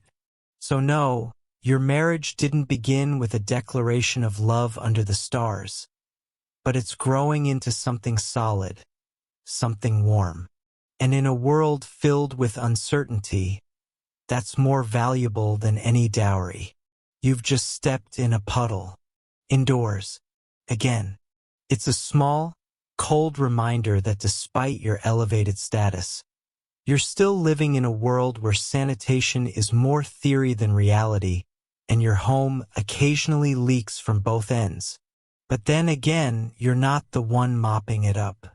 That job belongs to Margaret, your household servant, who appears behind you with a bucket and a glare that could curdle cream. I just cleaned that, she says, not even bothering to hide her disdain. You mumble an apology and retreat upstairs. Respectfully. Quickly. Being middle class in medieval England means you don't scrub your own floors, or empty your own chamber pot, or bake your own bread most days. You're not rich, but you're comfortable enough to have help, and with that help comes its own strange set of rules, expectations, and social gymnastics. Servants are part of your household, but not part of the family. Unless they are. Until they aren't. It's complicated. Margaret's been with your family for 6 years. She started young, barely 12, brought in from the countryside by an aunt who owed your father money and thought this counted as repayment. She's sharp, fast with a broom, and terrifyingly efficient at wringing secrets out of overheard whispers. If there's a scandal brewing, she knows about it before the priest. She gets paid just enough to keep her loyal, and eats at the second table in the kitchen with the other servants, unless it's a feast day, in which case she gets an extra portion and the day off to spend at her sister's, unless it rains. Then she's expected to stay and mop again. Servants in your world are status symbols. The more you have, the higher you sit on the social ladder. 2 full-time staff. Respectable. 4. Impressive. Anything more and you're basically royalty, though possibly also broke because servants eat, wear shoes, and occasionally develop expensive opinions. Your family has three. Margaret, Ned the kitchen boy, still alive, still sticky, and Tom, an apprentice-turned-messenger whose main skill appears to be looking busy while avoiding actual work. Your father insists Tom is promising. Your mother calls him decorative. You don't treat your servants cruelly.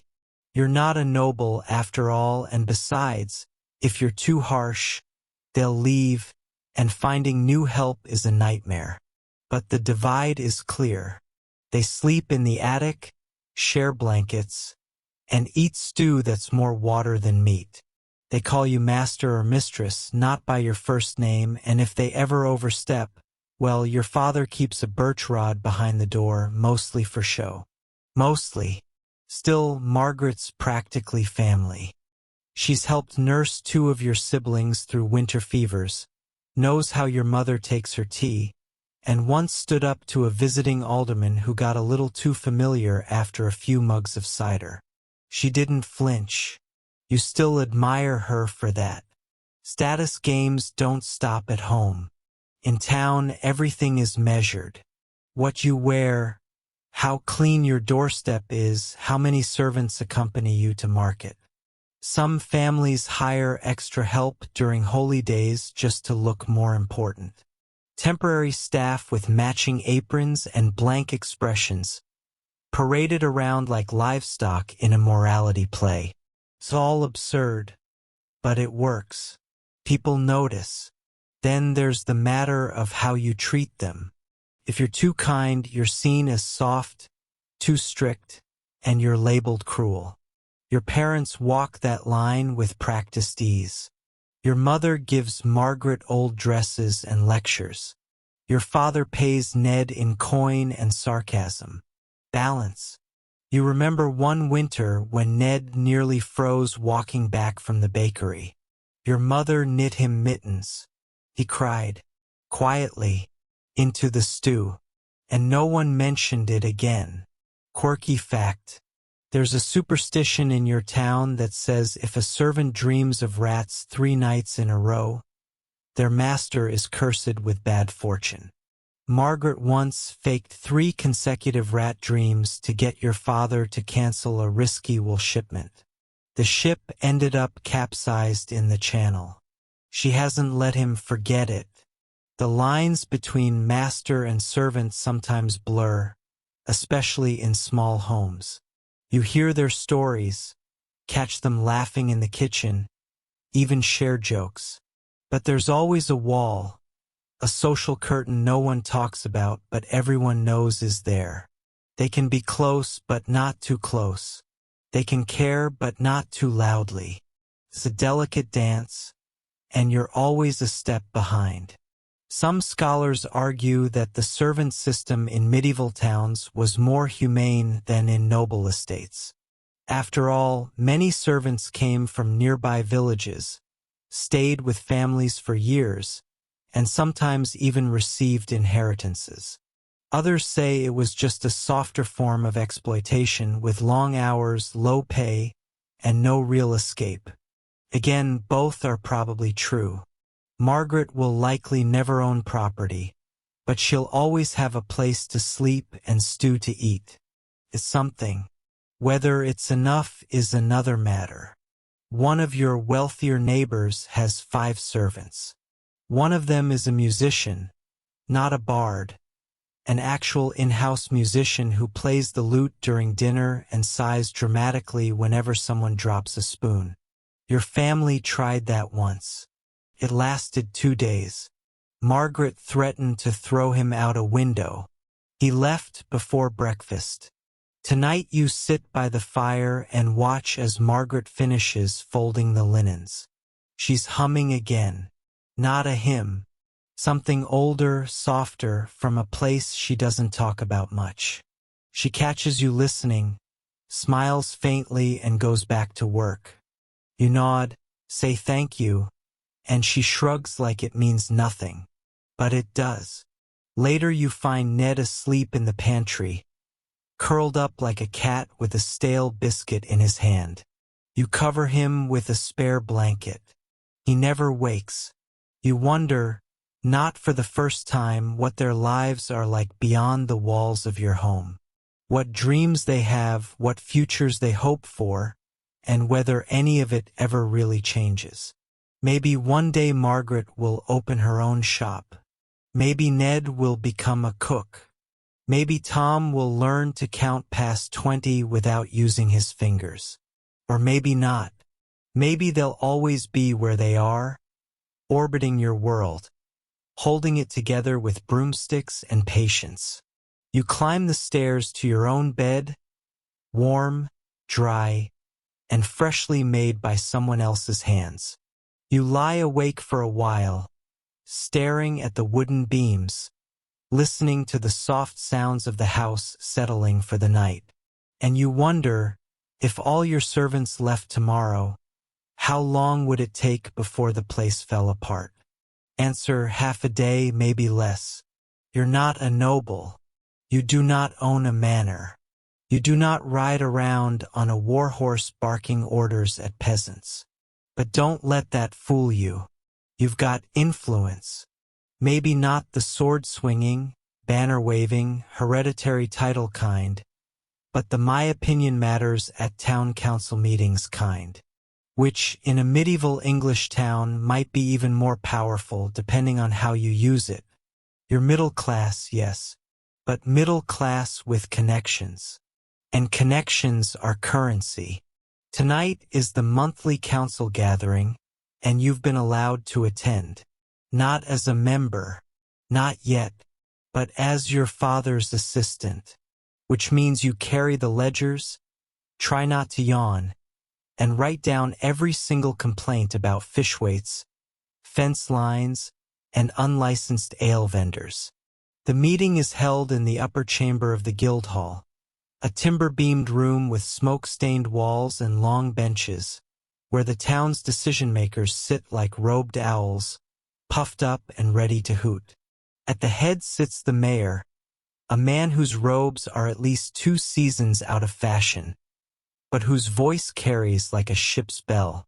Beside him, the aldermen, men like your father, tradesmen and respected merchants, who've worked their way up through decades of polite arguing and strategic cheese donations.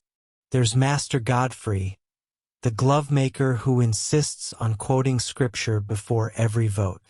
Mistress Agnes, who owns half the butcher stalls and doesn't trust anyone under 40. And Walter the miller, whose understanding of civic finance is flexible at best. And then there's you, sitting at the side table with ink-stained hands and a seat that wobbles. First order of business, drainage. It always is. The South Lane floods every time it rains, and the residents are furious. Again, Mistress Agnes suggests raising the road with gravel. Godfrey suggests prayer. Walter blames ducks. The mayor calls for a vote. Gravel wins. Barely.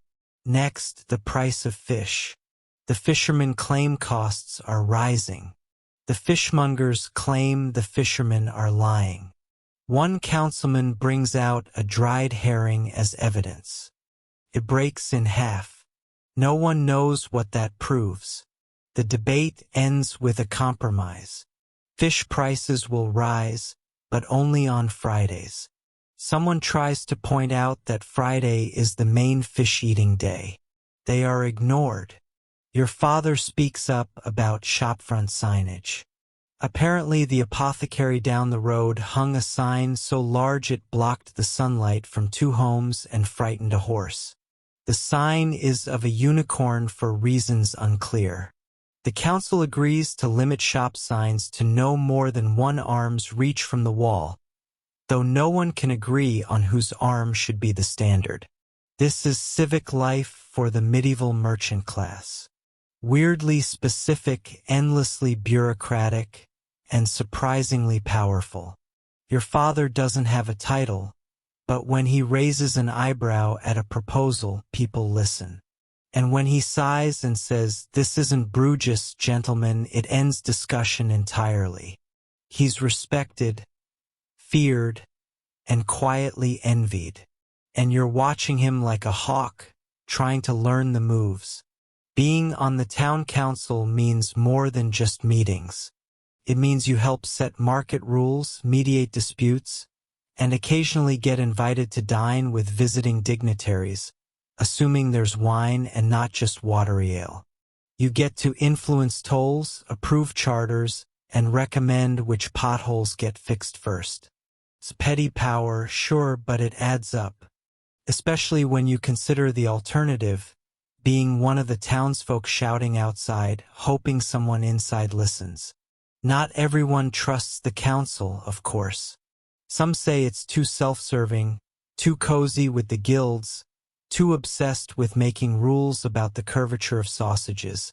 An actual discussion from 2 months ago, long story. Others say it's the only thing keeping the town from collapsing into chaos and pig-related lawsuits. Again, both are probably true. Quirky fact, there's a tradition in your town that new council members must provide a barrel of ale for the entire community upon election. This tradition started as a gesture of goodwill, and has since evolved into a rowdy public feast where everyone gets very drunk and forgets who's actually on the council. Your father dreads the day he's elected mayor for this reason alone. He hates crowds and drunks and ale. That's not his. Tonight's meeting ends with a vote on repairing the west gate. It's leaning again. The stonemason says it'll cost more than last year. The mayor rolls his eyes so hard you worry they'll stick that way. A compromise is reached.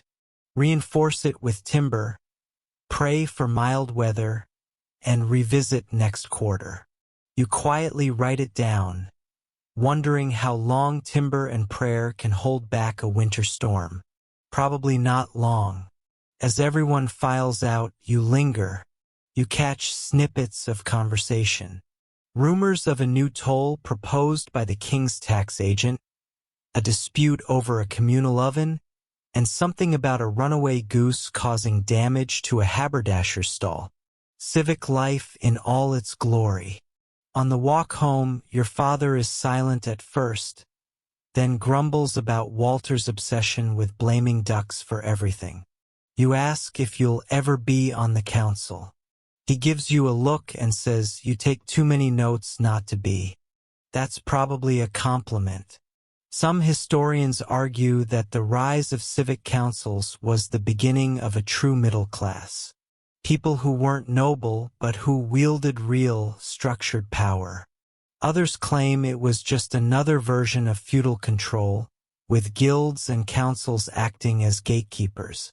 You, however, suspect it's mostly a bunch of grumpy merchants arguing about sewage and trying not to offend the church.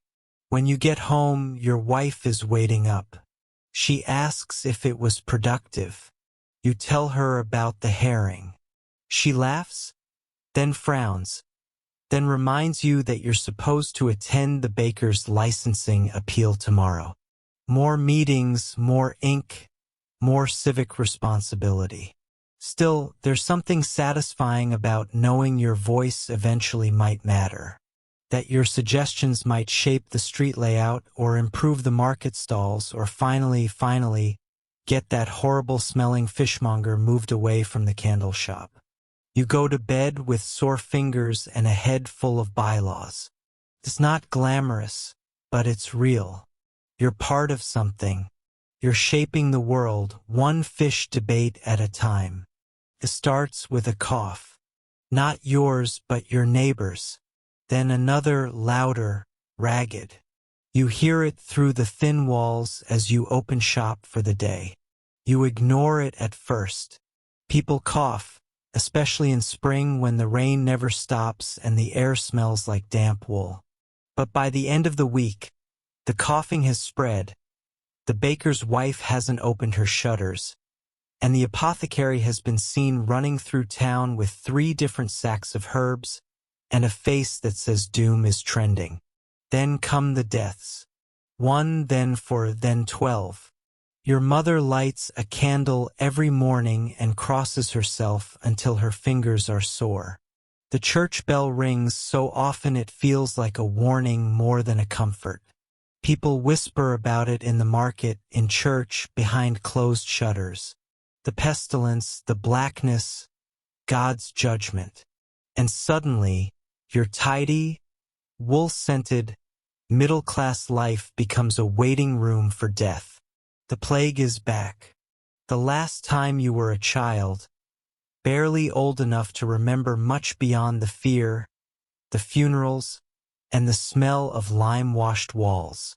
You thought that was over, a freak tragedy, like a once-in-a-century flood or a nobleman being polite.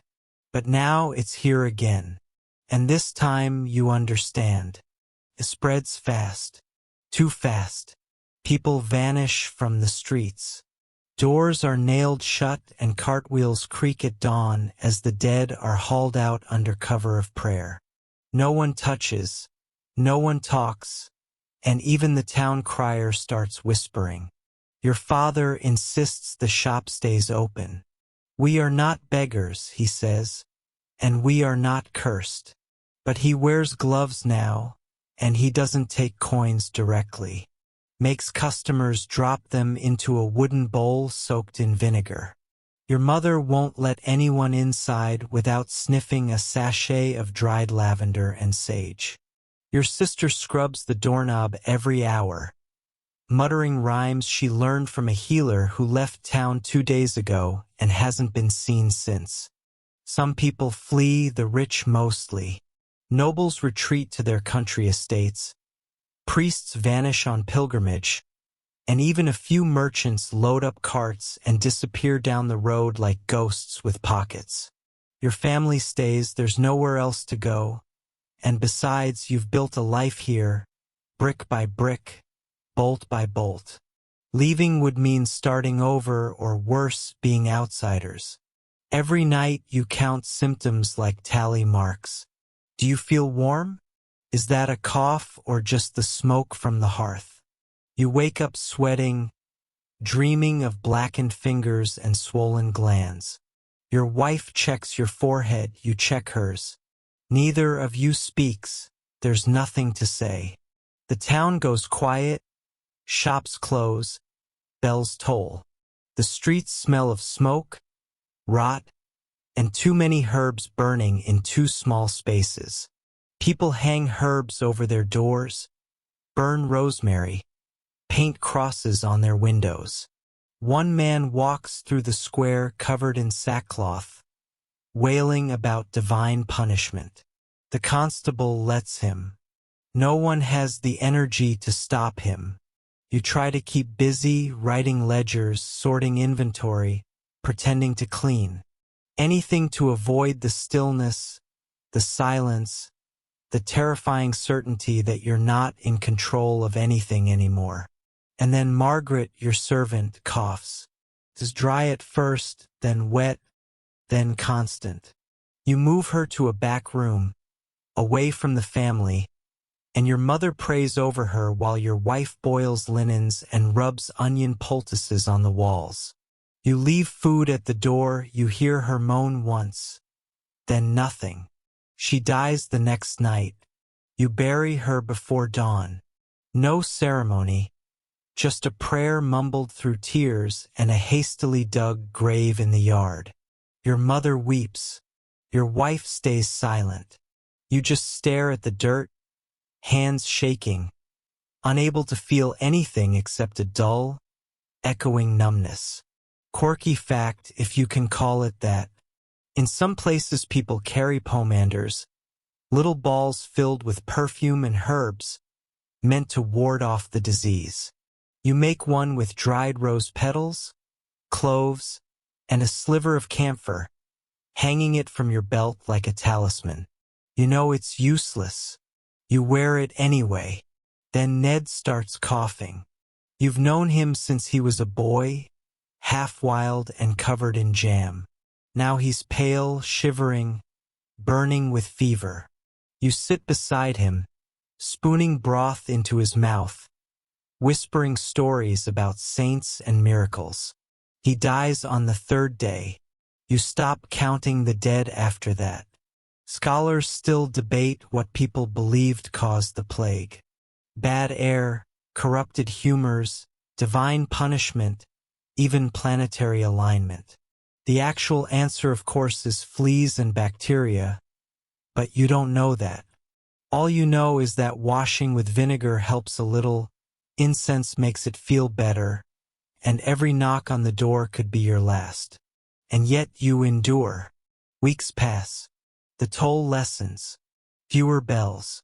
Fewer carts. The market reopens, slowly. People emerge, pale and shaken, like survivors of a war fought in silence. You help your mother scrub the walls, burn old linens and replace everything that touched the sick. You burn Margaret's apron, Ned's cap, even the pillow he loved. Your father says nothing, just digs into the accounts and finds out which shipments survived. Eventually the plague ebbs, like a tide retreating after a storm. It doesn't vanish. It never really does. It just becomes quiet, background, something you don't talk about unless you have to. You stand at the edge of the marketplace one morning, eyes scanning the crowd.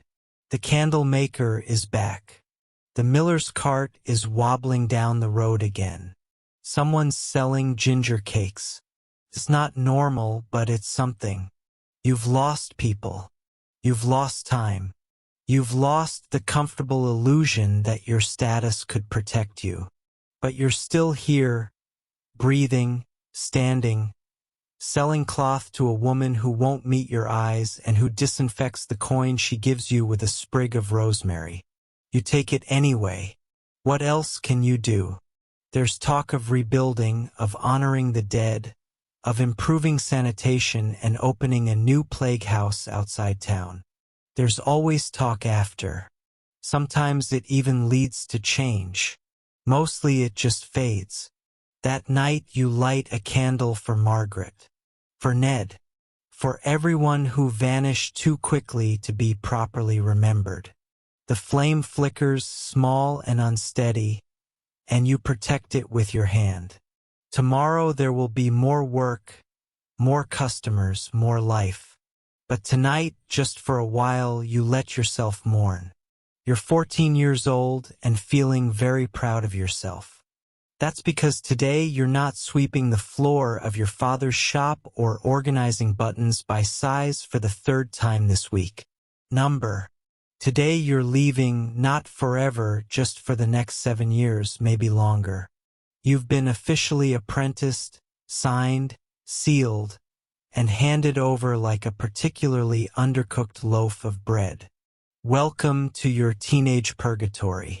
Apprenticeship is the rite of passage for most middle-class youth in your world. It's how you learn a trade, earn a reputation, and one day, if the stars align and you survive your master's temper, become a full-fledged member of your guild. It's also how families make alliances, test their children's spine, and in some cases gently get them out of the house before they start asking too many questions about the family ledger. Your father chose your master with the precision of a man selecting a battle horse. Master Edric, a mercer like your father, but older, richer, and with a mustache so long it might qualify as a trade secret. His shop is across town, larger, better situated, and definitely cleaner. He's strict, fair, and rumored to have once chased off a thief with nothing but a candle snuffer. You're intimidated and mildly jealous of the candle snuffer. You arrive at his home carrying your small bundle, 2 tunics, a brush, and a little wooden figure carved by your sister that you swear you didn't cry about when she handed it to you. Edric's wife greets you at the door with a look that says, "Don't break anything," and immediately sets you to work sweeping the threshold. You do badly. She sighs. The next 7 years begin. Life as an apprentice is educational, not in the "this is interesting" way. More in the I'm learning how to scrub soot off a hearth without coughing up a lung way. You rise before dawn, tend the fire, haul water, clean tools, fetch groceries, and occasionally get yelled at by the cat who clearly outranks you. You eat after everyone else, sleep in the attic, and share a bedroll with straw that has very strong opinions. But in between all the drudgery you learn the trade, slowly, carefully, by watching Edric measure fabric, haggle with customers, and cut cloth so precisely you're convinced he's secretly a wizard. He teaches you how to spot good dye, how to fold linen without creasing it, and how to gently but firmly convince someone they absolutely do need 3 yards of French wool, even if it costs more than their horse. Apprenticeship is part work, part education, part hostage situation. You belong to your master now, legally and socially. You can't marry, you can't leave without permission, you can't even keep personal earnings unless your master says you can. In return, he feeds you, houses you, and if he's any good, teaches you how not to make a fool of yourself when the guild finally comes to test your skills. Quirky fact, in some towns apprentices wear specific caps or ribbons to mark their status, sort of a medieval trainee badge. Your town hasn't gone that far, but you still get pointed at in the market by children who shout, "That's Edric's boy," like you're some kind of exotic goat. You do your best to ignore them, mostly. The household you now live in is orderly, quiet, and far less chaotic than your own. Edric has no children, and his wife manages things with the efficiency of a military quartermaster. Meals are plain but steady. Rules are many. Talking back is not tolerated, but asking smart questions earns you rare, precious nods of approval. You collect those nods like coins.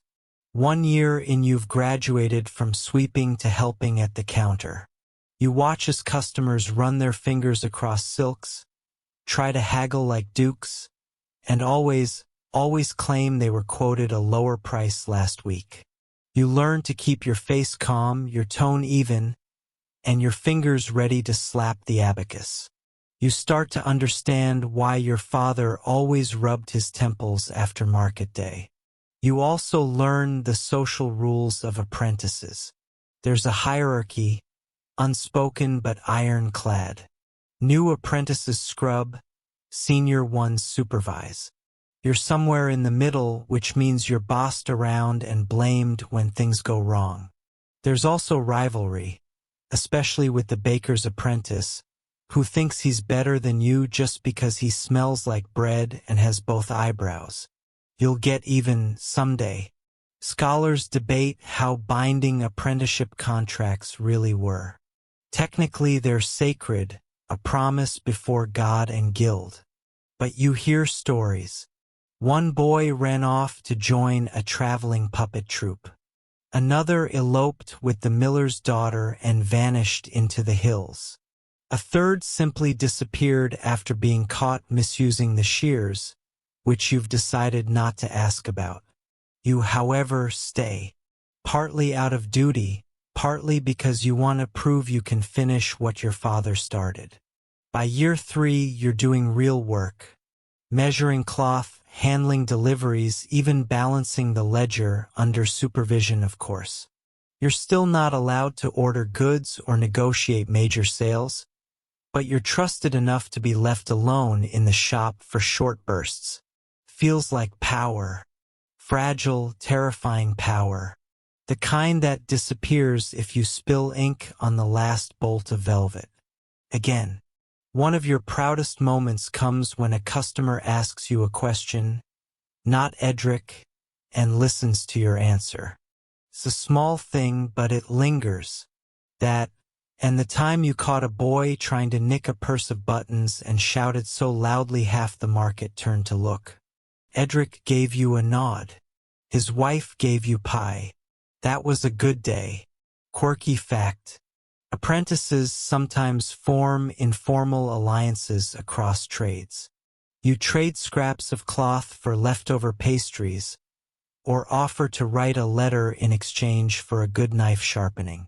It's a barter economy inside a barter economy, and it makes you feel slightly clever until someone steals your gloves during a prank. You get them back. Eventually, near the end of your term, you begin crafting your masterpiece. The work that will prove your worth to the guild. It's grueling.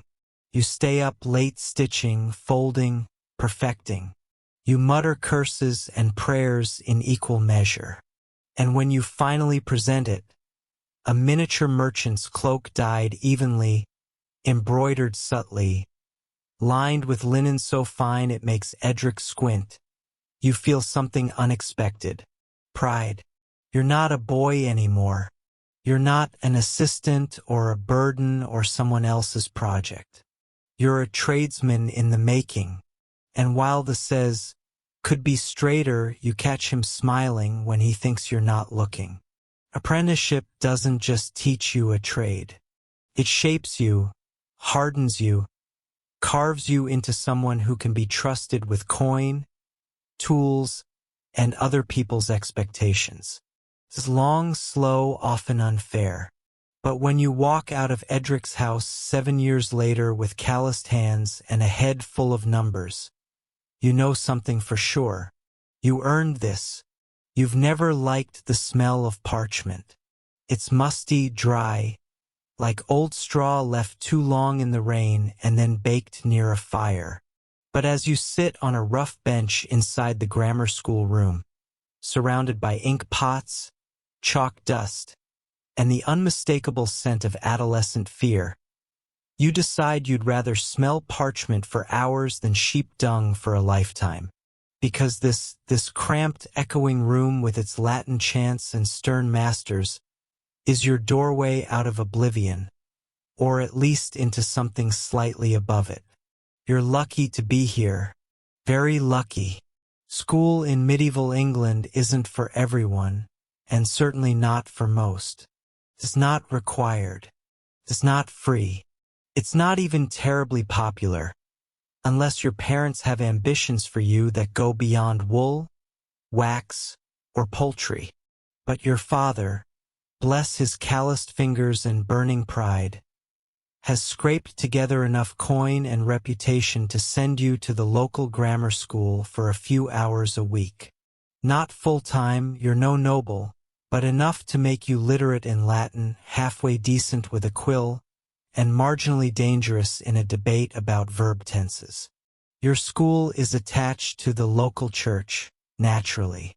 Everything is. The building is old and uneven, with one beam that creaks during lessons like it's sighing in despair along with the students. There are no desks, just benches and boards, and no books except what the master owns. Carefully copied volumes chained to the shelf like prisoners of learning. You bring your wax tablet, a piece of chalk, and a healthy sense of fear. The schoolmaster, Master Alfric, is a man of indeterminate age and infinite scowls. He teaches with a rod in one hand and a psalter in the other, and you suspect he hasn't smiled since the last king died. He's terrifying, but he's also brilliant. His Latin is flawless. His handwriting looks like it was printed by angels, and he can recite Cicero from memory while glaring directly into your soul.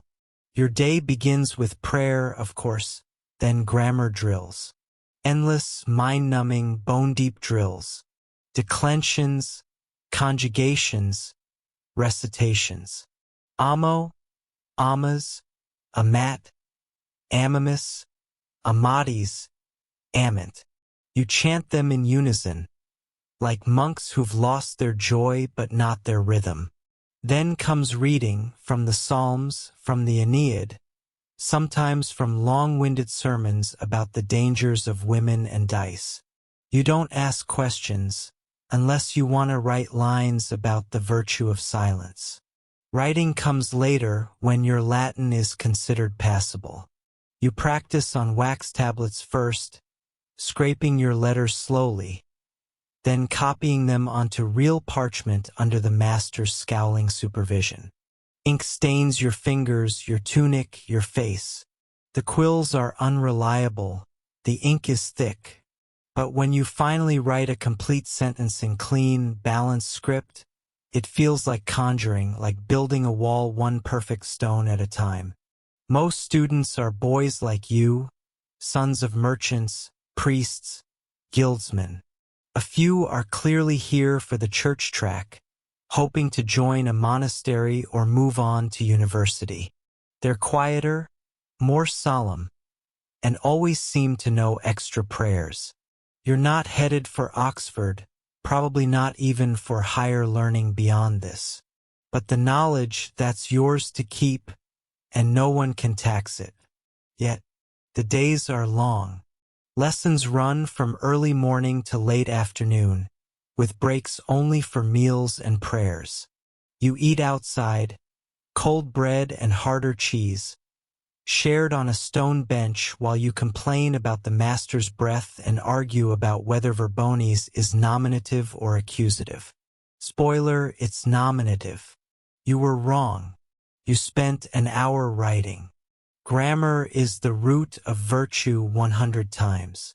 You quickly learn the real lessons aren't just Latin and logic, they're about hierarchy, discipline, and endurance.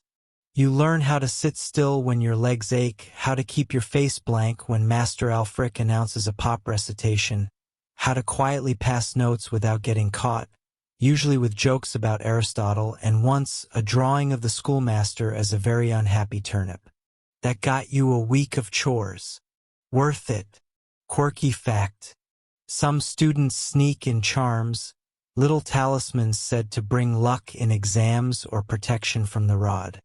One boy swears by a dried rabbit's foot. Another ties a red thread around his writing hand. You don't believe in it, but you still carry the little wooden figure your sister carved when you were apprenticed. It's not magic, but it helps.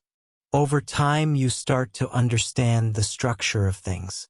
Latin begins to click. The rules of logic, if a then be, not be, therefore not a, settle into your brain like puzzle pieces. You catch errors before they happen. You even win a debate once, arguing that Caesar was a better general than Alexander. Master Alfric disagrees, but admits your reasoning is sound. You glow for a week. Outside school, people treat you differently. Scholar, they call you. Half respectful, half suspicious. You can read signs, translate letters, help your father write contracts. Your handwriting becomes something your neighbors admire. Your opinions, even about fish prices, get listened to a little more closely. Education becomes your secret weapon, sharp and subtle. But school isn't forever. Most boys leave after a year or two once they've learned enough to be useful. Only a few stay on, training for the priesthood or a clerkship in some noble's house. You consider it briefly. The idea of robes, quiet libraries, parchment rooms with windows looking out over orchards. But the shop needs you. Your father's getting older. Your siblings are still young. And besides, you're not sure you could live without the market noise or the smell of freshly dyed wool. Still, the knowledge stays with you. Even years later, when you're standing in front of your own apprentice, correcting his spelling of Sarda, you feel it. The satisfaction of knowing, of understanding, of being more than a tradesman, of being a thinker, a writer, a man who can quote Horace and calculate profit margins. Scholars today still debate the impact of grammar schools on the emerging middle class. Were they tools of upward mobility or just instruments of conformity? Did they enlighten or indoctrinate? From where you sit, the answer's simple. They gave you a voice, a sharper mind, a cleaner script, and the ability to write your own future, one careful line at a time. So no, you don't miss the wax-stained bench or the endless chance. But you do miss the feeling of discovery, the quiet thrill of understanding something that once felt impossible. And sometimes, when the shop is closed and the fire is low, you open your old tablet, run your fingers across the faded letters, and whisper to yourself, Amo, Amas, Amat. Because some things never leave you. The rain doesn't stop for 3 weeks. The sky's a wet woolen smear, gray from edge to edge, and your roof leaks in 3 different places you didn't know existed.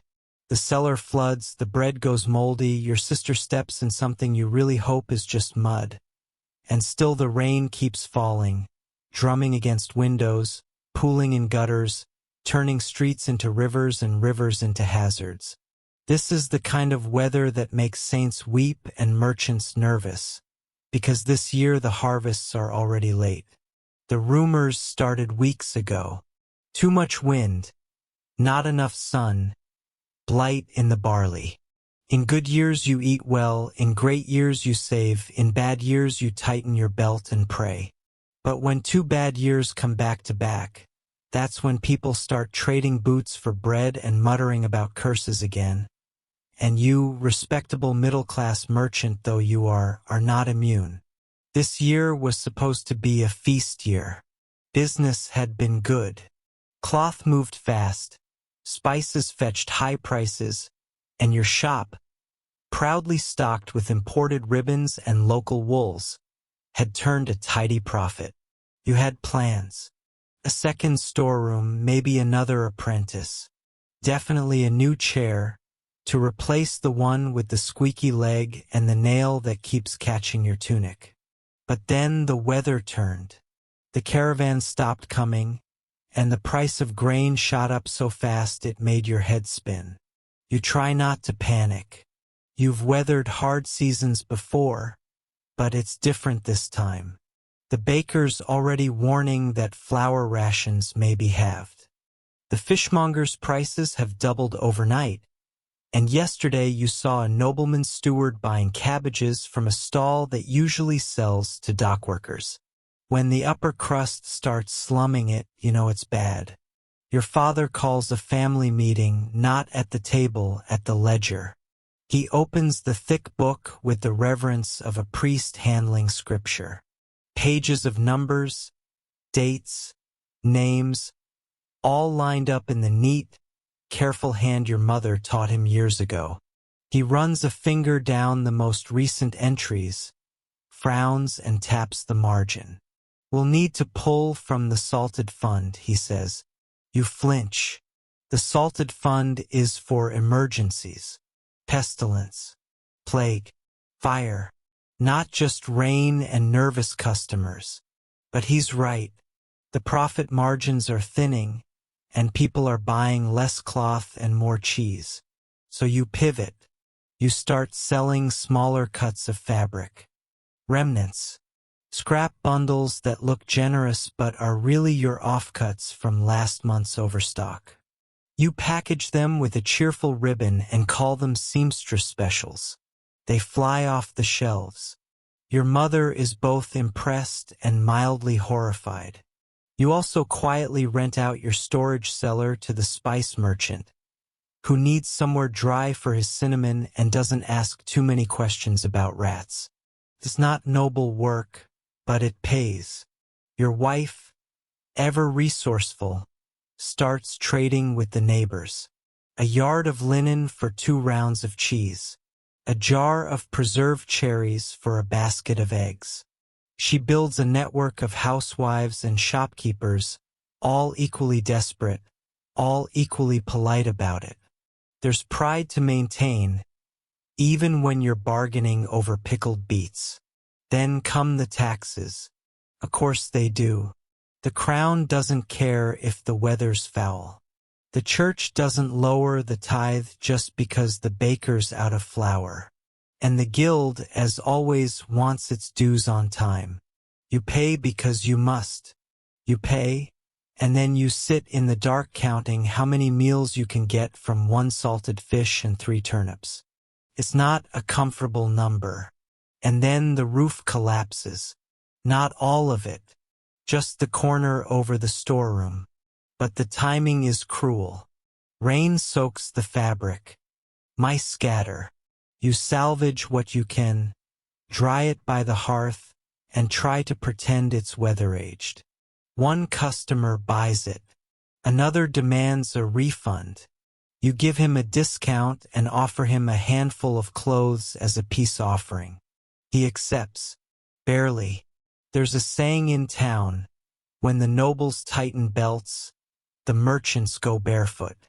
This winter you learn just how true that is. You stop buying extras. No more sugar, no new boots. You let the servants go early each night, and in exchange you give them hot stew and warm cloaks. It's not enough, but it's something. One of your neighbors, a candle maker, loses everything. His supplier vanishes. His wax spoils.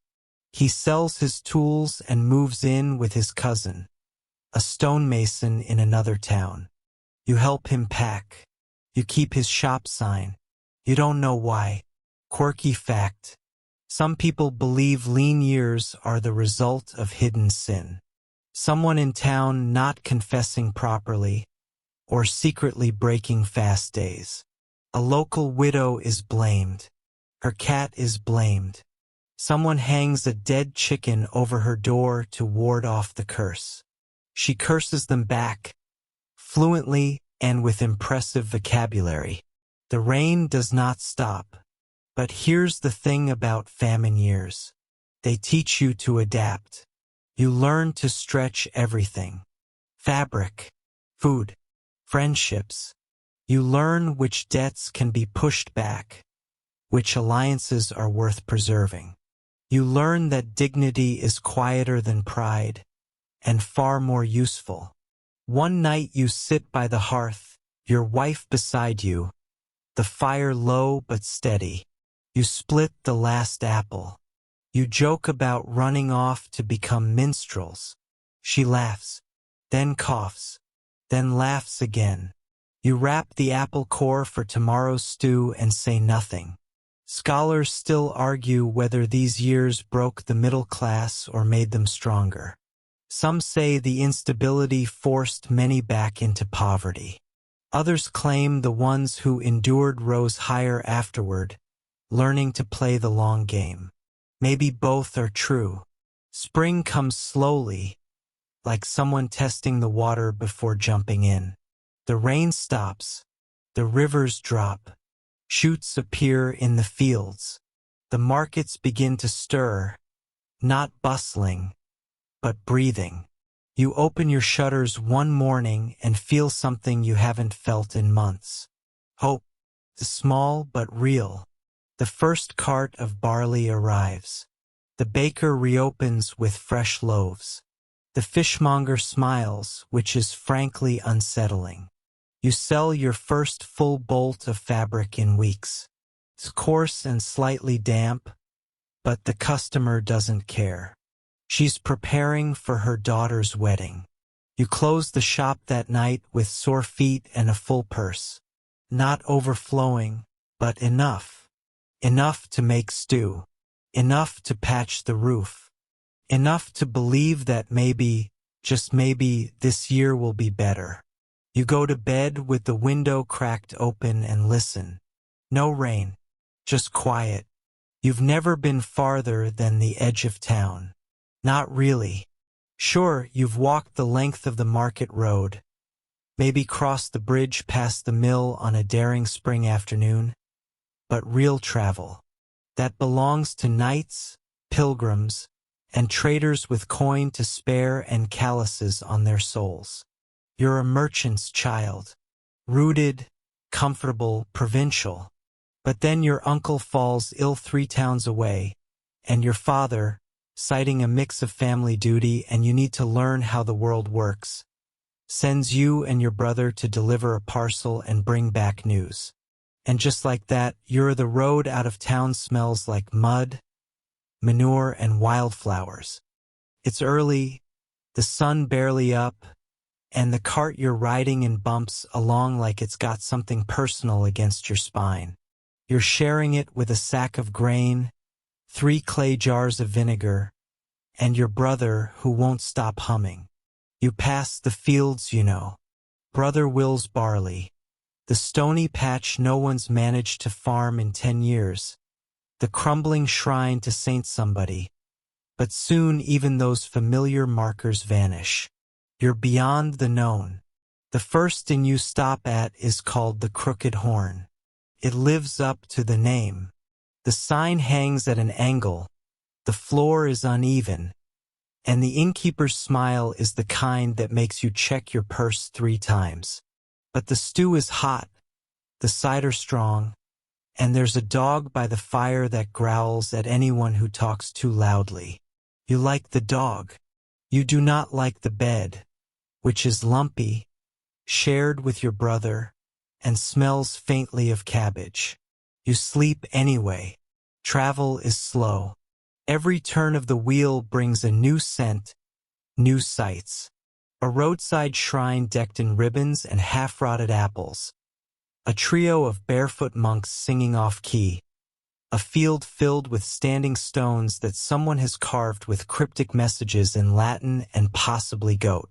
You meet a woman selling pastries from a basket strapped to a donkey. You buy 2. One tastes like cinnamon and comfort. The other tastes like regret. The next inn is worse. The Stag's End is louder, rowdier, and lit by a fire that smokes like it's plotting something. A group of pilgrims are crowded around the hearth, arguing about relics. One claims to have a splinter from St. Peter's boat. Another swears her necklace belonged to St. Margaret. The third has a vial of holy rainwater that suspiciously smells like gin. You eat your stew in silence and pretend not to notice. When someone starts playing a lute badly enough to make the dog howl. On the 3rd day, your cart breaks a wheel. You're halfway between towns, surrounded by open country and the smell of damp earth. While your brother wrestles with the axle and curses the saints by name, you walk a little way off and sit under a tree. You listen. It's quiet. Wind, birds, maybe a distant river. For the first time in your life, you're truly alone. It's terrifying. It's glorious. Eventually, a passing tanner offers help in exchange for a lift to the next village. You agree. He smells like old hides and stories, and you trade your last dried apple for tales about a haunted mill, a fox that speaks in riddles, and a man who once married a goose. You're 90% sure he's lying, but you let him talk. Stories pass the time. When you reach your uncle's town, it's like stepping into a cousin of your own. Similar but subtly wrong. The streets are narrower, the church taller, the market square crooked. People talk with a different lilt. They sell different cloth. The baker puts raisins in the bread. Blasphemy. You deliver your parcel, pass along your father's message, and sit with your uncle long enough to feel like a good nephew. He gives you a small tin of honey as thanks. You treasure it like gold. The return journey is harder. You're tired. The roads are muddier. One night you sleep in a hayloft and wake up sneezing so violently, your brother accuses you of trying to summon demons. At the Winking Swan, you're served stew that's mostly bones and speculation. At the Red Jug, a fight breaks out over dice, and you both have to flee through the back door while the innkeeper throws a stool at someone's head. You make it home dusty, sore, and full of opinions about other people's cooking. Your mother cries when she sees you. Not much. Just a single tear she wipes away with a dishcloth while pretending she's checking your tunic for holes. Your father claps your shoulder like you've returned from the Crusades. You sit by the fire that night, drinking weak ale and recounting every bump in the road, every strange encounter, every pastry-related disappointment. Your family laughs, gasps, rolls their eyes. You feel like a bard. A dusty, blistered bard. Quirky fact. Some travelers believe that carrying a piece of bread wrapped in linen wards off highwaymen. Your brother did it. You still got robbed. Well, almost. The would-be thief took one look at your cart, sneered, and walked away. Apparently vinegar and raisins aren't high-value targets. Scholars often debate how much medieval middle-class folk traveled. Most stayed put. Life was safer that way. But for merchants, apprentices, and the occasional pilgrim or letter carrier, travel was a necessity. It wasn't glamorous. It was slow, filthy, and often dangerous. But it also broadened the world, opened minds, and occasionally taught you how to curse in 3 dialects. You didn't fall in love on the road. You didn't uncover a lost relic or fight off bandits with a candlestick. But you did leave home, navigate strangers, dodge bedbugs, and return with stories. And now, when customers complain about long deliveries, you smile quietly. Because you know what it's like to stare down a road with nothing ahead but sky, mud, and whatever courage you can stitch together. You keep the tin of honey. You open it once a week and take the smallest spoonful possible. Not just because it's rare, but because it tastes like adventure. You hear it before you see it. The metallic scrape of a latch lifting. The soft thud of boots on damp earth. And then the voice, nasal, theatrical, and far too loud for the hour, proclaiming, "She burned the goose." On a Friday while wearing green, you sigh, put down your spoon, and go to the window. Yes, it's happening again. Your neighbors are fighting. Again. Living in a medieval English town isn't like living in a castle or an isolated farmstead. You're not surrounded by fields or moats or mysterious woods. You're surrounded by people. Lots of them. Loud, nosy, opinionated, cabbage-boiling people. And they all live very, very close to you. Walls are thin, streets are narrow, secrets are non-existent. Welcome to the neighborhood. Your house, respectable though it is, sits wedged between a cooper and a baker. One smells like beer barrels, the other like burnt flour and frustration. Above you, someone's apprentice seems to practice yodeling every morning.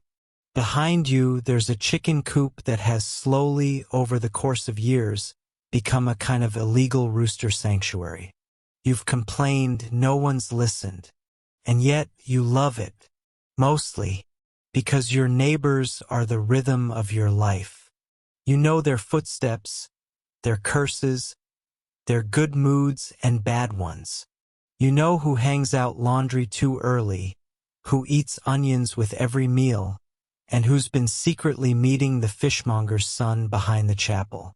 Everyone knows. Gossip flows through the town faster than the river.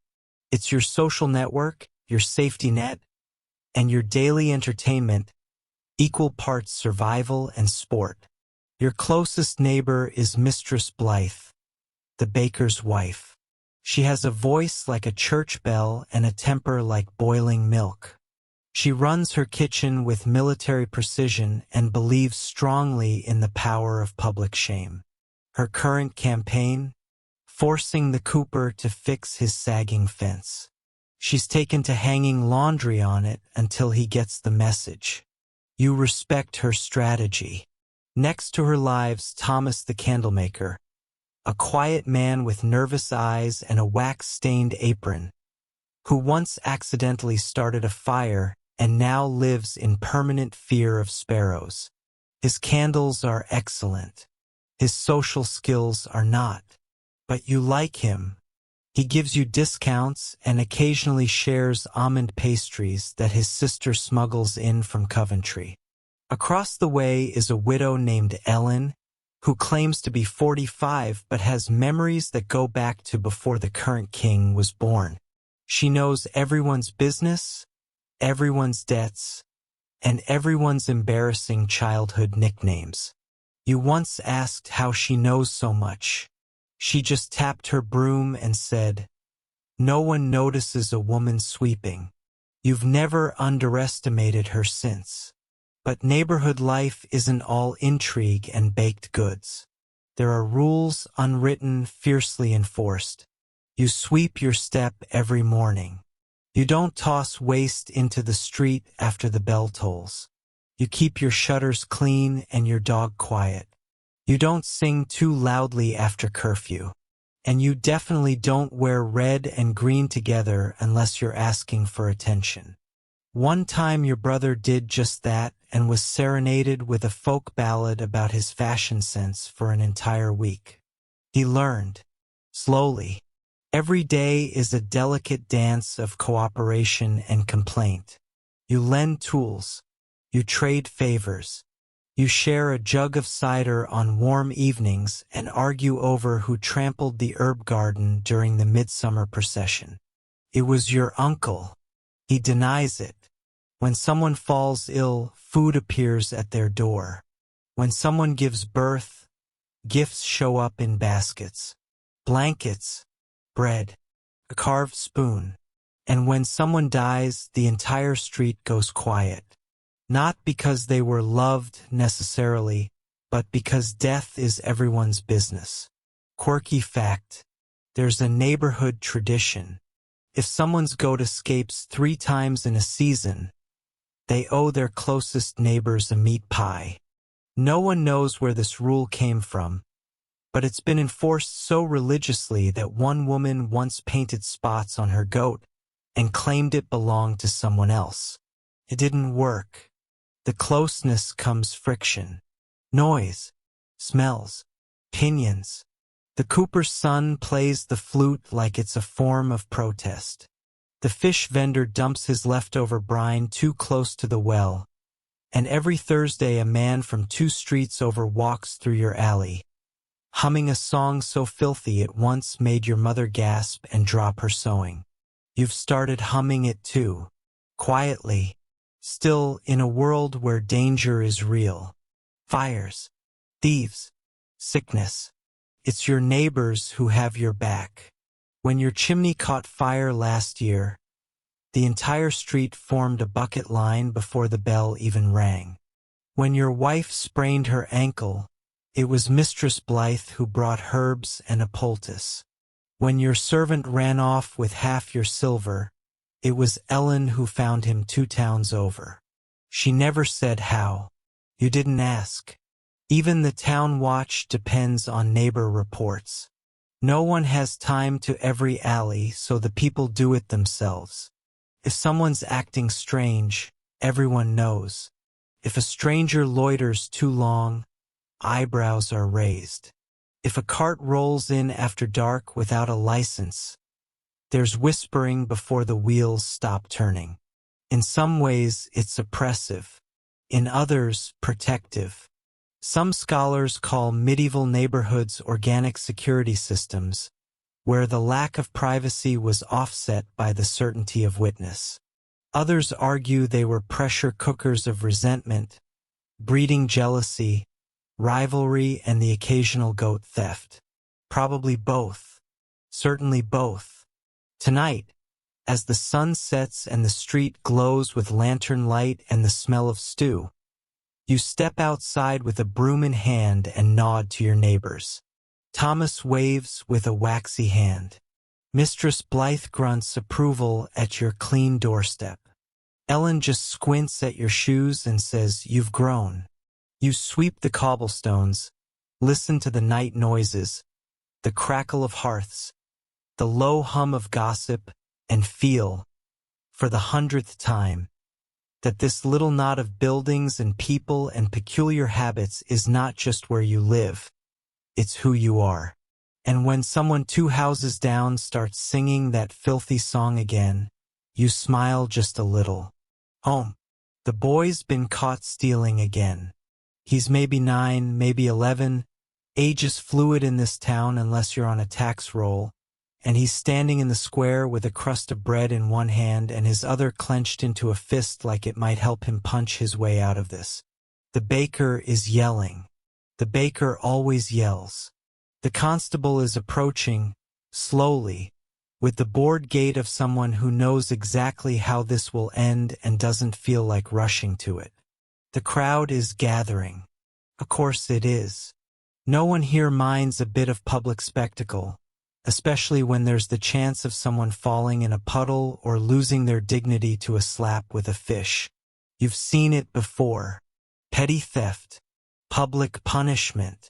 It's part of town life, woven into the rhythm of market days and gossip. As a merchant, you're not above the law, but you're certainly not under it. When a boy steals from a stall, it's disruption. When someone shortchanges a merchant like you, that's fraud. That's different. That's serious. And yet, here you are, watching a child who's probably hungry enough to eat the leather off his own shoes being prepared for judgment over a stale hunk of rye. The baker demands compensation. The constable shrugs. The boy spits. Not a great move. Public sentiment is officially off the table. He gets dragged to the stocks. They're right there in the center of the square. An unmissable wooden monument to poor choices and public accountability. Everyone in town knows them. Some people fear them. Others treat them like street furniture with a bit more bite. You've seen everything from drunkards to slanderers locked in them. One time, a priest who said the mayor's wife had ankles, like undercooked hams, spent 2 hours with his head and hands trapped while someone sold turnips next to him. He's never commented on ankles again. Stocks aren't the worst punishment, of course. There's public flogging, branding, banishment, or even death. Though the last is rare and generally reserved for murderers, traitors, or people who steal from the church. The church does not forgive theft, especially not of wine. There was an incident last year. No one talks about it anymore. The stains never came out of the altar cloth. For minor crimes like theft, insults, or even fighting in public, punishments are meant to be humiliating rather than brutal. That's the theory anyway. In practice, humiliation can sting for a lifetime. You've seen people jeer, throw mud, even toss spoiled fruit. Some towns go farther. There are places where wrongdoers are paraded through the streets wearing signs describing their offense in rhyming verse. One woman had to wear a cap with feathers stuck in it for speaking ill of God and geese. You still hum the tune someone made about her. But crime in a medieval town isn't just about punishment. It's about presence. Justice is public, visible, and unmistakably performative. There are no detectives, no trials with powdered wigs, no quiet backroom deals. Well, not officially. There's the hue and cry. If someone sees a crime, they must shout and chase. If they don't, they can be fined. It's a beautiful system of mutual fear. Your own dealings with justice have been fortunately limited. A dispute with a dishonest dyer once went before the town court. You presented your evidence, badly dyed cloth, a customer's complaint, and a sample that looked more like algae than green. The court, consisting of the mayor, 2 aldermen, and a notary with an ink-stained nose, ruled in your favor. The dyer paid a fine. You got a nod of approval. The system on that day worked. But not everyone has your resources. The poor rarely win their cases. They can't afford fines. They don't have witnesses willing to risk guild politics or church disapproval. They steal, they're punished, and the cycle repeats. It's not fair. But fairness in this world is a luxury. Theft, as it turns out, isn't the only crime worth a public show. Gossip if it crosses into slander, can be punished with a ducking stool. You've watched that too. The accused strapped into a chair, dunked repeatedly in the town pond until they confess or shiver into silence. It's not justice, it's theater. You hate how fascinated you are by it. Quirky fact, in your town the stocks were once temporarily used to restrain a sheep that kept headbutting the miller. It became something of a town mascot. People fed it apples. A minstrel wrote a song. The sheep got more sympathy than most thieves. And then there are the quiet crimes, things that should be punished but rarely are. Bribery, market manipulation, selling watered wine, using false weights. These offenses are more complicated. They require proof, they require influence, and they often end with nothing more than a stern word or a sharply raised eyebrow from the guildmaster. Because everyone knows that merchants with clean hands are either saints or liars. Still, you keep your records clean, you don't cheat your customers, and when someone does try to pass off counterfeit coin in your shop, you catch it, you speak with the constable, you handle it quietly, discreetly. Because punishment may be public, but reputation is personal. Scholars debate the effectiveness of medieval justice. Was it harsh? Certainly. Arbitrary? Often. But it was also swift, visible, and local. You couldn't hide from your community, and your community wouldn't let you forget. Tonight, the boy is released after 2 hours. No flogging, no fine, just sore joints, a bruised ego, and the knowledge that he'll be watched. The baker grumbles. The crowd disperses. You step inside your shop, close the shutters, and look at your own ledgers. Clean for now. But you wonder what drives a boy to steal stale bread. What makes justice just? And who, in this town of saints and sinners, has never bent a rule, whispered a lie, cut a corner? You don't have answers, just questions and a memory of the stocks creaking under the weight of a child's silence. And the quiet certainty that justice, like bread, goes stale if no one watches how it's made. You're 35 now, which in medieval England puts you squarely in the category of middle-aged, though the aches in your knees and the way your back complains every time you lift a crate say otherwise.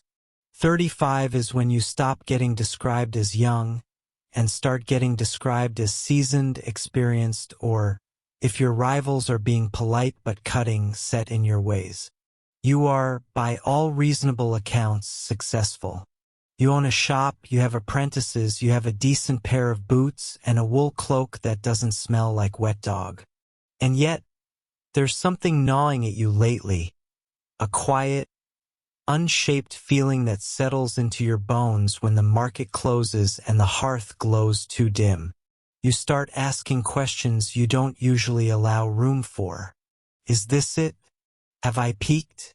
Would my life be different if I'd run away with that traveling minstrel troupe that passed through 5 years ago?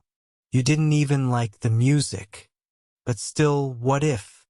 It's not a crisis, exactly. It's more like restlessness with a side of melancholy. You catch yourself lingering in the back room, staring at the same bolt of cloth you've sold for 15 years.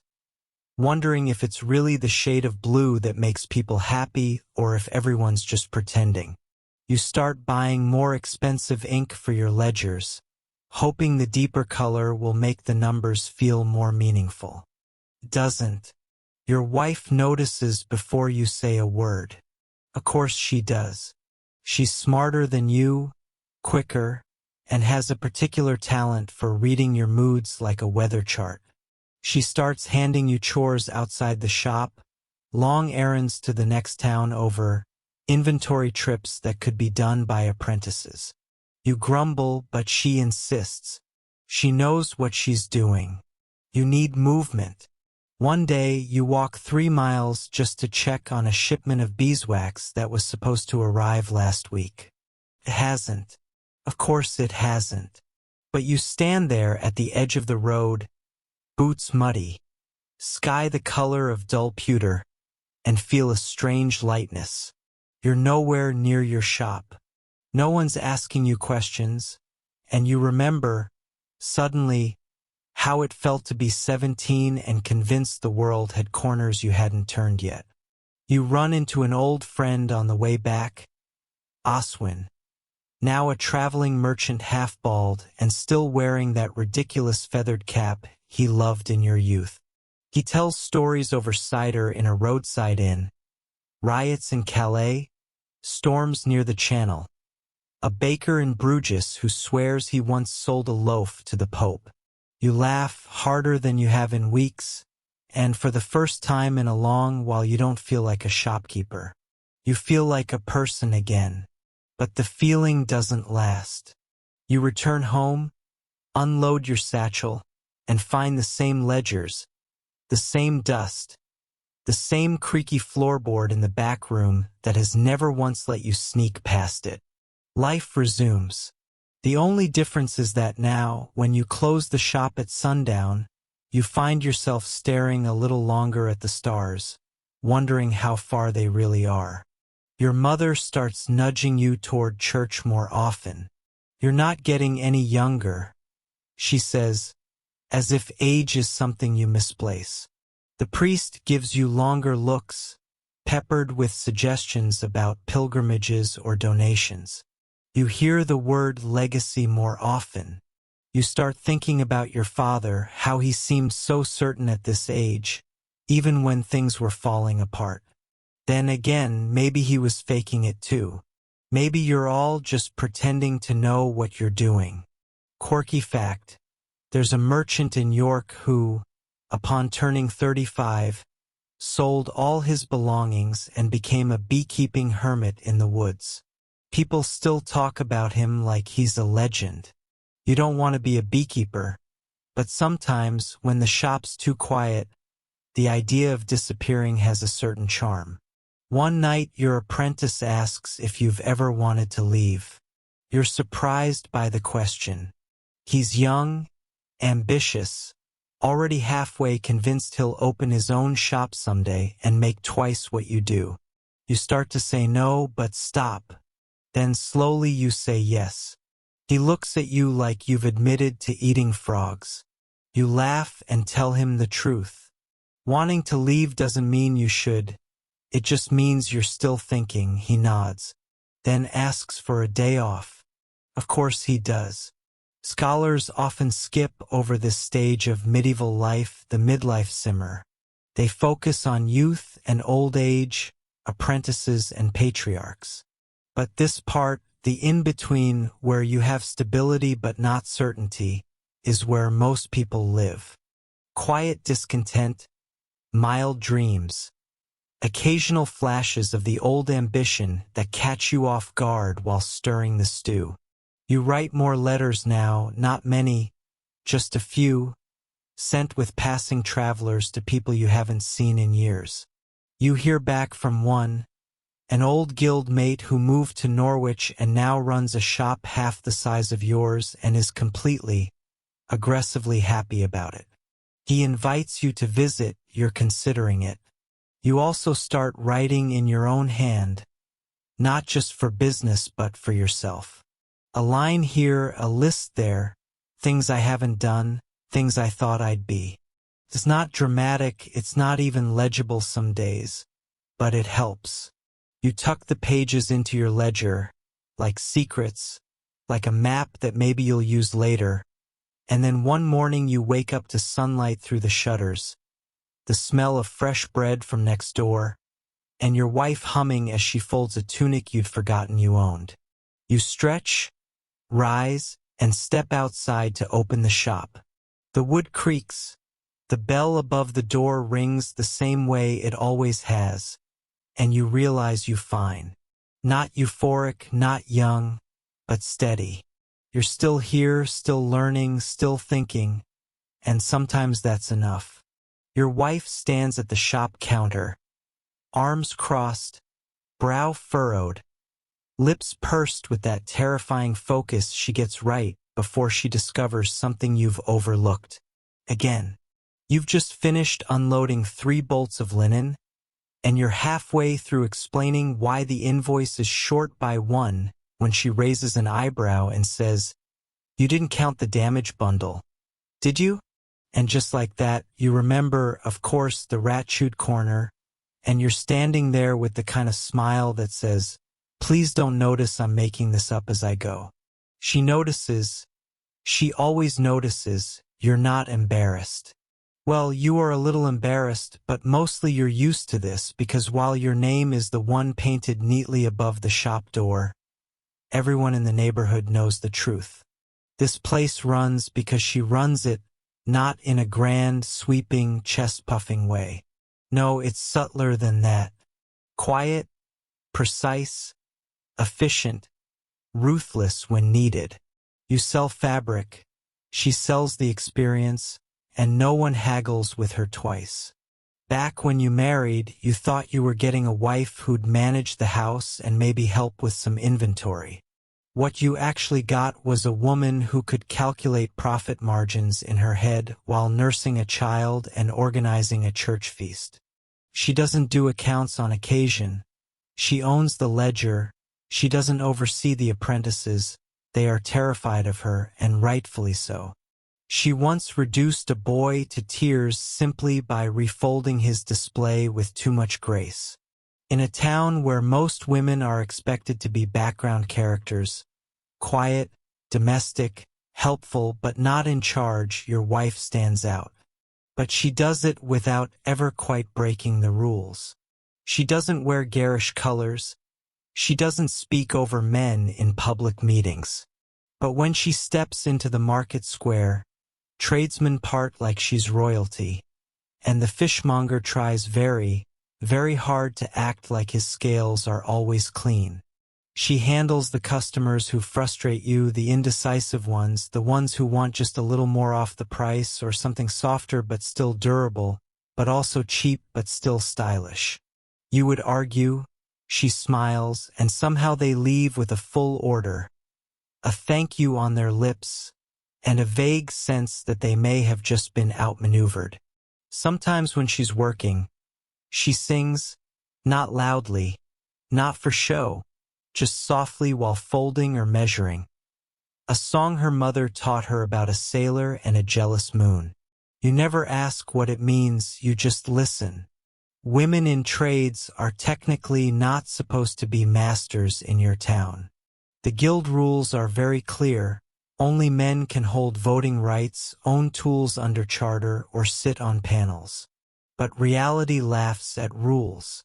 Half the guildmasters' wives manage their husbands' affairs. Some widows even run businesses in their own names, if they're well connected or feared enough. And then there are the quiet partnerships, husband and wife teams where the paperwork may say him but the cash flow says her.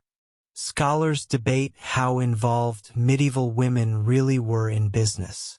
Some argue they were pushed out of trades by guild restrictions. Others point to account books, wills, and court cases showing women negotiating contracts, employing servants, and even training apprentices. You don't need parchment proof. You just have to watch your wife balance a ledger while correcting your apprentice's Latin and planning a dinner for 12. Quirky fact: there's a superstition in town that women shouldn't measure fabric on feast days, or the cloth will rot before it's sold. Your wife ignores this completely. She once cut and sold 6 bolts of velvet on All Saints' Day just to spite the rumor. The cloth? Perfect. The rumor? Still alive. You suspect she likes that part more. The apprentices fear her in a respectful, devotional way. She doesn't raise her voice. She doesn't need to. Her disappointment alone could flatten a grown man. She's the reason deliveries are never late. The shop never runs out of candles, and the ink is always freshly mixed. You once tried to do it all yourself for a week while she was sick. You still have nightmares. When she does take time for herself, it's usually spent reading. Yes, reading or embroidering tiny, absurdly intricate scenes into handkerchiefs that she gives away and pretends not to care about. One features a goose wearing a crown. Another shows a merchant being chased by a duck. You suspect they're based on real people. She's no saint. She glares. She grumbles. She throws spoons. She once accidentally spilled wine on a noblewoman's shoes for insulting your daughter's hands. And she has very strong opinions about taxes, which she delivers loudly with diagrams during dinner. But she's your partner, your equal, possibly your superior. And when you catch her staring out the shop window, watching the market square like a general surveying a battlefield, you realize something. You're not the only one with dreams. She may not speak them aloud, but they're there, in the way she lingers by maps, in the way she watches the traveling carts, in the letters she tucks into her apron and rereads when she thinks no one's looking. Sometimes you talk, late at night, when the shutters are closed and the fire is low, about what you'll do when the children are grown. About taking a trip, just the two of you. Maybe to York. Maybe beyond. Maybe even to the coast. She's never seen the sea. You tell her you'll take her someday. She doesn't say anything, just smiles and folds a handkerchief. You fall asleep thinking about waves and salt and gulls, and about the woman beside you who could run a shop, raise a family and balance a kingdom if someone just handed her the keys. The roof is leaking again. A slow, deliberate drip that taps into a wooden bucket near the hearth, like it's mocking your very existence. Your youngest is sick with a cough that sounds like a goat gargling gravel, and the potboy has broken yet another spoon. But none of that matters right now, because you're holding a letter from the Reeves office, sealed with red wax and stuffed full of dread. It's time to pay the tithe. Now you knew it was coming, it always comes. Like taxes, toothaches, and that one neighbor who plays the hurdy-gurdy at dawn on holy days. But that doesn't make it sting any less. The tithe is the church's due. 1/10 of your earnings, in coin or in goods. Doesn't matter if you made a profit. Doesn't matter if you sold less this quarter. The church wants its slice of the pie, and then the king and the guild want theirs too. By the time everyone's taken their share, you're left wondering how you manage to own a business and still feel like a very well-dressed beggar. Your wife reads the letter over your shoulder and mutters something that's definitely not in the Bible. You both know the drill. You'll tally the sales, fudge the less flattering bits ever so slightly, and offer up your voluntary contribution before anyone knocks on your door. Because if you delay, they'll come knocking. And nothing ruins a peaceful supper like a church official asking about unpaid dues with 2 scribes in tow and a notebook full of guilt.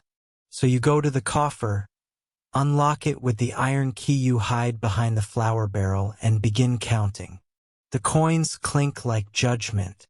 A few silver, some bronze, a couple of foreign bits that no one accepts but you keep anyway because they look impressive.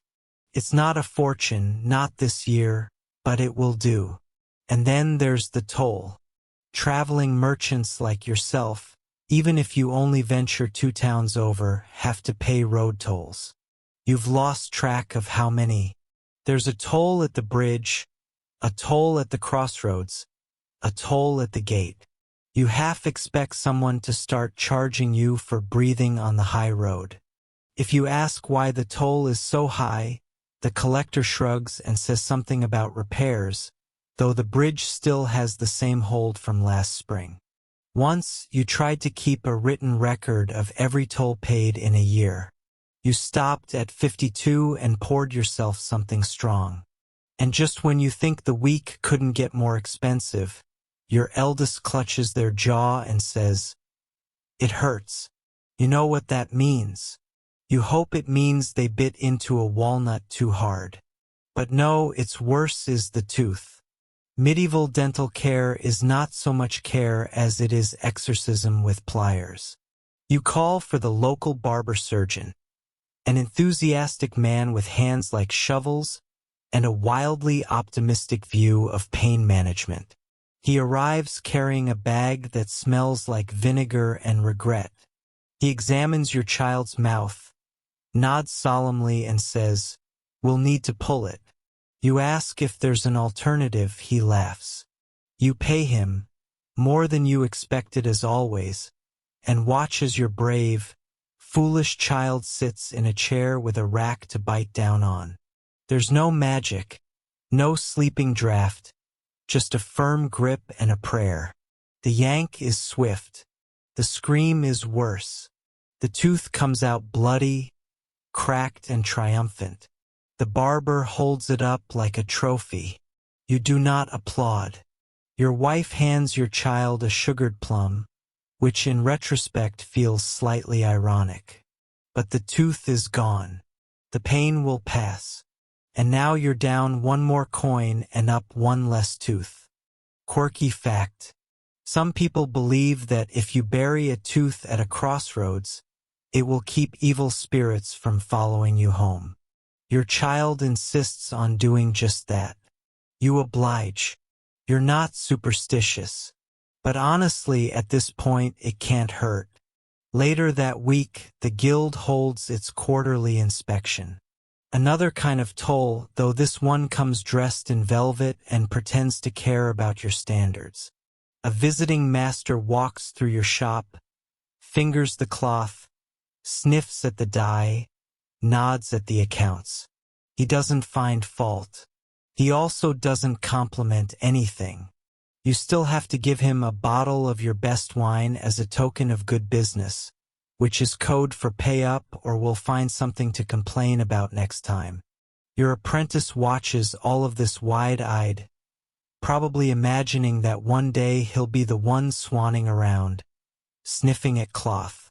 You don't have the heart to tell him that even guildmasters still pay taxes, still bribe scribes, and still get surprise visits from the bishop's inspector when their ledgers are a day late. Scholars argue whether medieval taxation was excessive or merely inconsistent. Some point out that middle-class folk like you still lived better than peasants. Others say the burden of tithes and tolls was designed to keep your class from getting too comfortable. God forbid a merchant start dreaming of nobility. You tend to agree with both. Yes, you're better off. No, you're not free. It's like climbing a ladder that never ends. Except the higher you go, the more hands reach into your pockets. By Sunday, the books are balanced. The tooth is healing. And your child proudly informs everyone at church that the devil cannot follow them anymore, because they buried their pain at a crossroads. The priest looks vaguely concerned. You just nod. You drop your coin into the collection plate. You smile at the reeve. You thank the toll collector. You tip the barber. And then you go home, sit by the hearth, and try not to think about how many spoons you'll have to sell before winter. Just another week in paradise. The child won't stop asking questions. Not rude ones. Not the kind that get you shushed in church. But the endless meandering, slightly magical kind that only a 7-year-old can ask with a straight face. Why do chickens bob when they walk? Do clouds have bones? If I eat too much jam, will I turn into jam? You're trying to tally the shop's monthly figures, but every 5 minutes a new question crashes into your concentration like a runaway cart. It's frustrating. It's hilarious. And if you're honest, it's kind of beautiful, because children in your world aren't supposed to have time for wonder. Childhood as a protected, playful stage.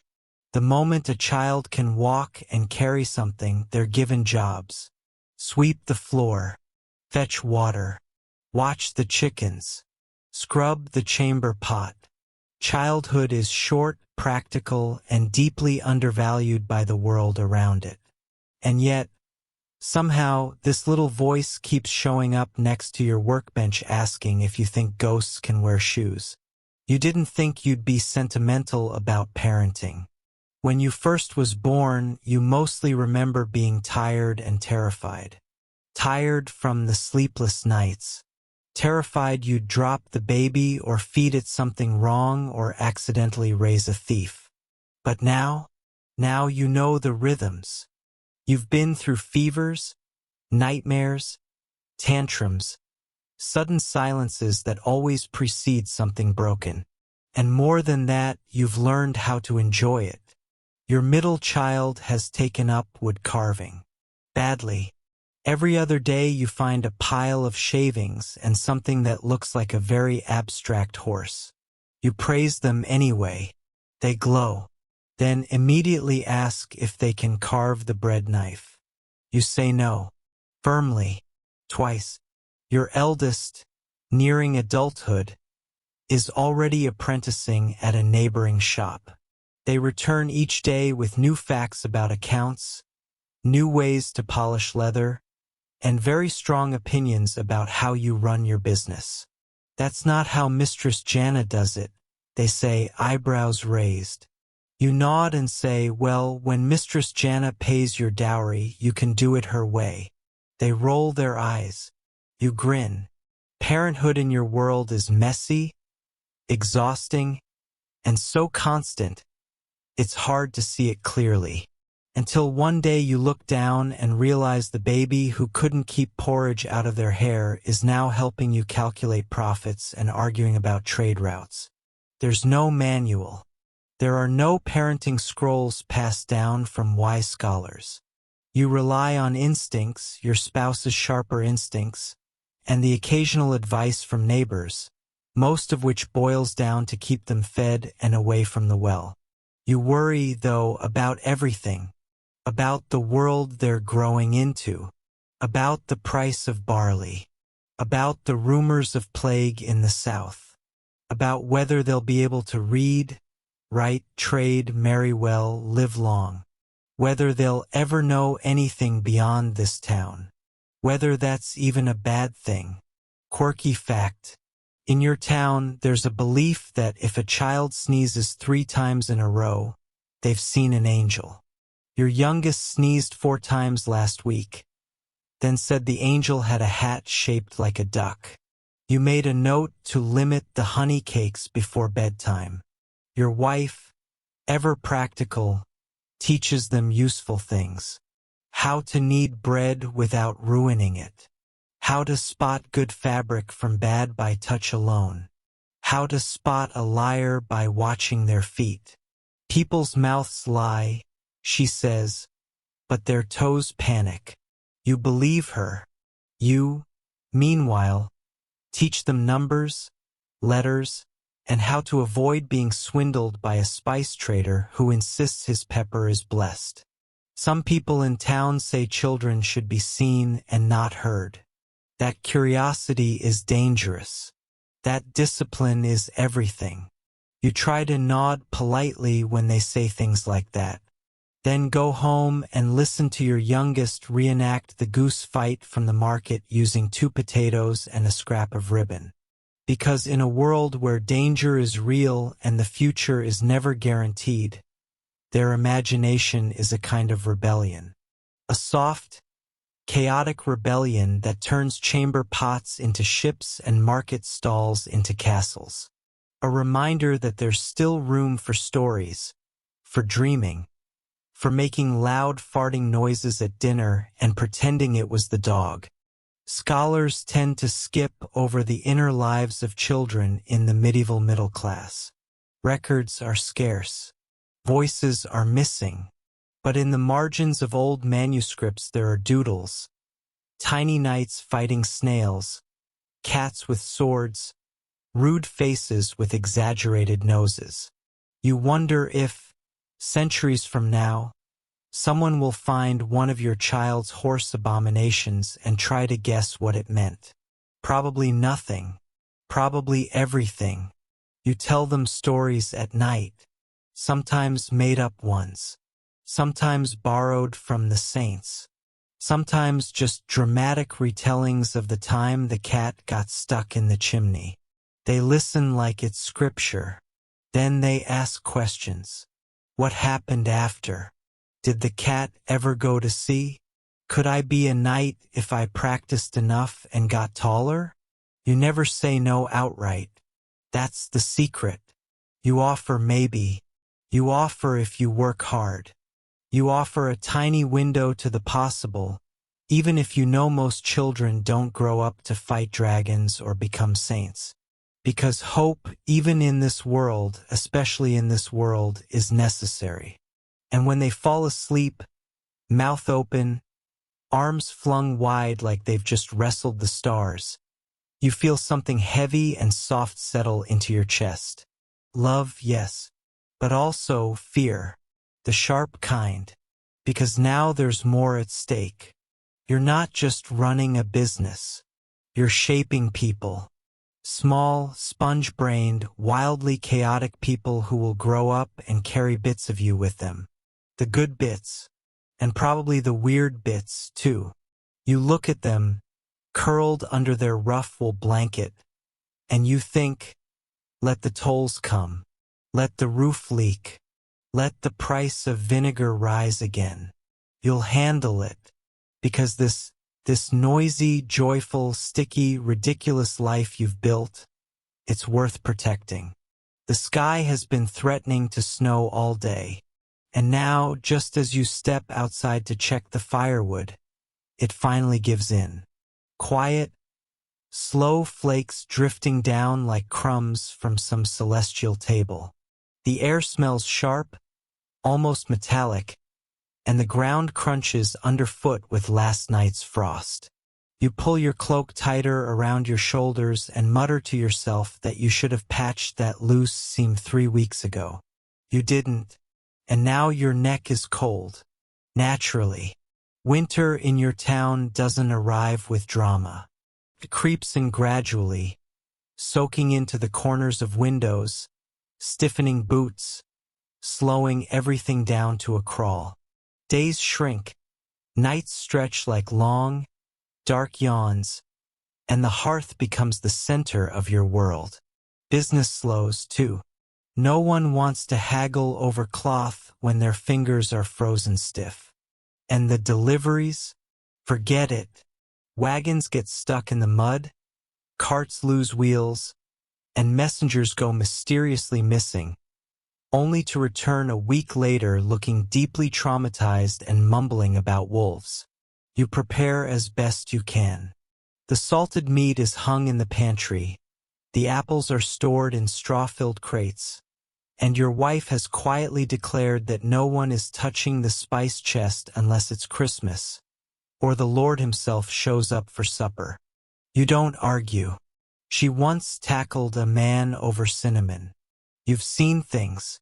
Inside, life becomes smaller, tighter, more intimate. The children spend their days by the hearth, carving, sewing, pestering each other, and inventing elaborate games that mostly involve shouting and throwing things. You pretend to prove, but secretly you're glad they're occupied.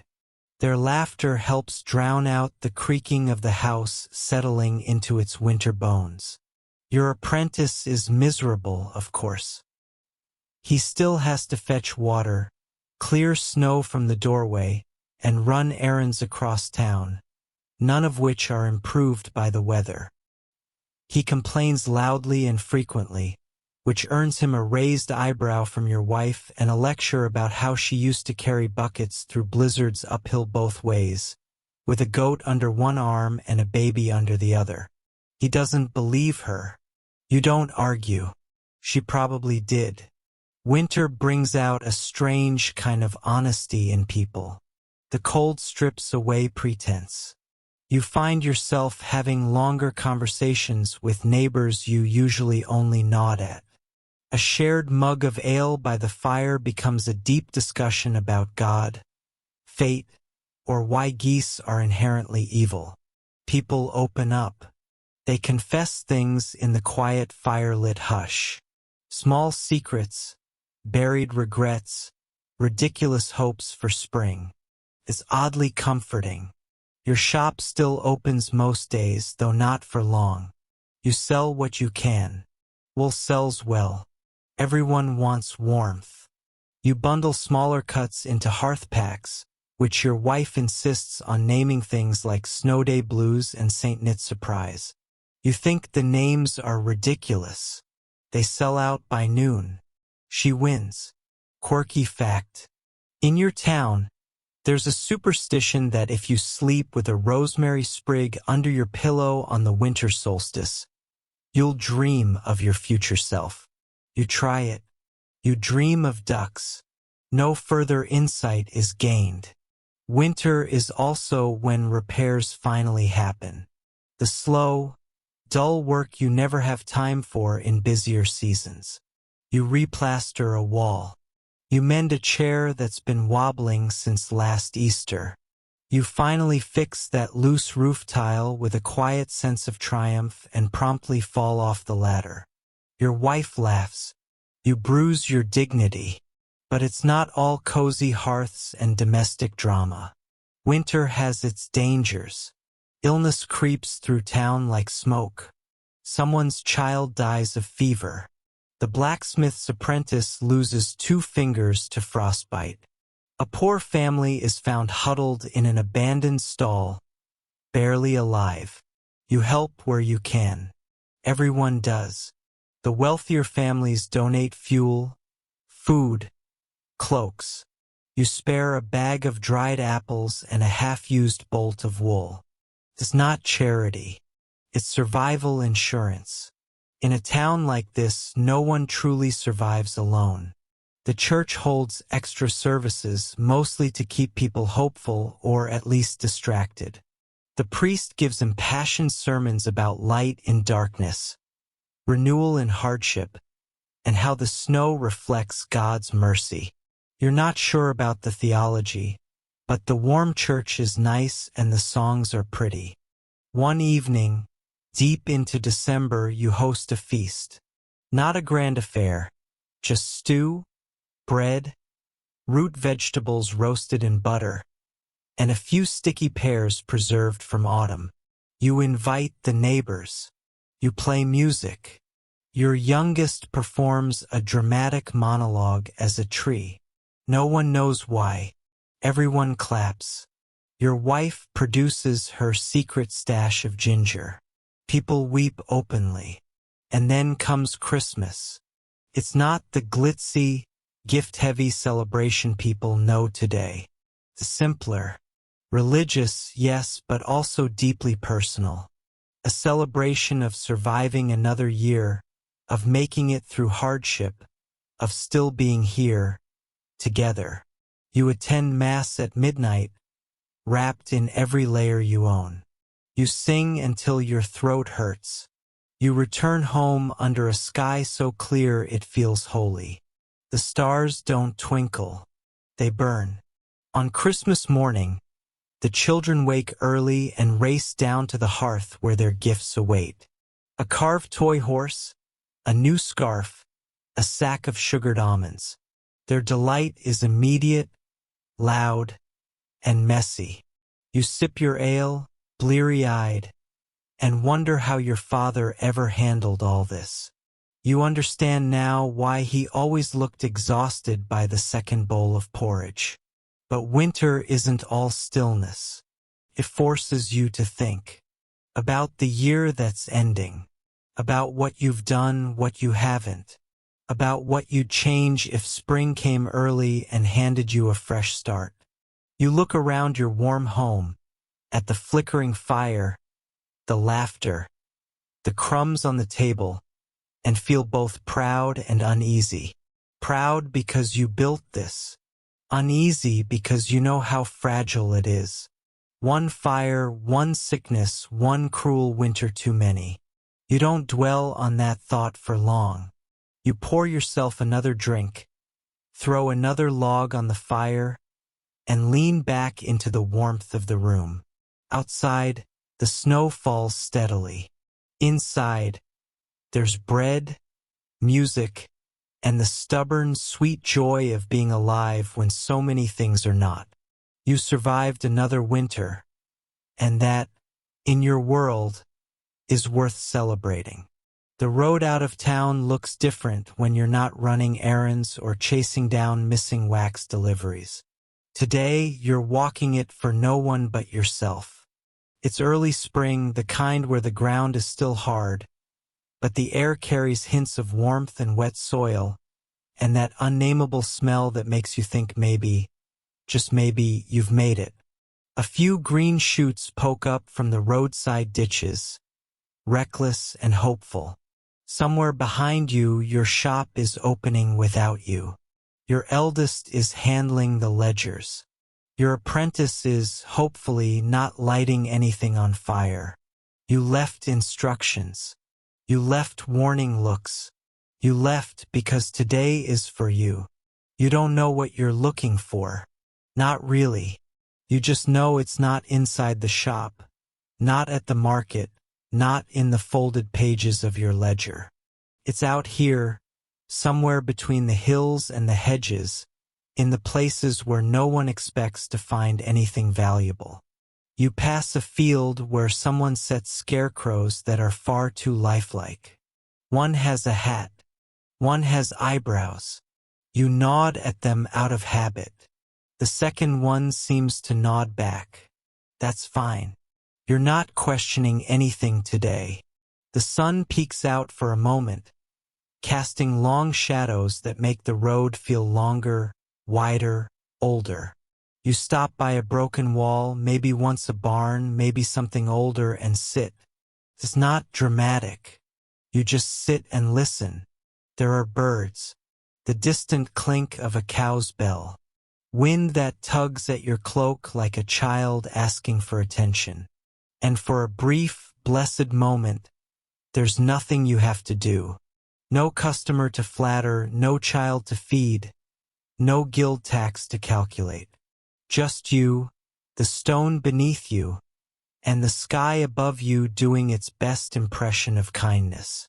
You think about the past, about your father's voice in the early mornings, barking at chickens and humming the wrong hymns.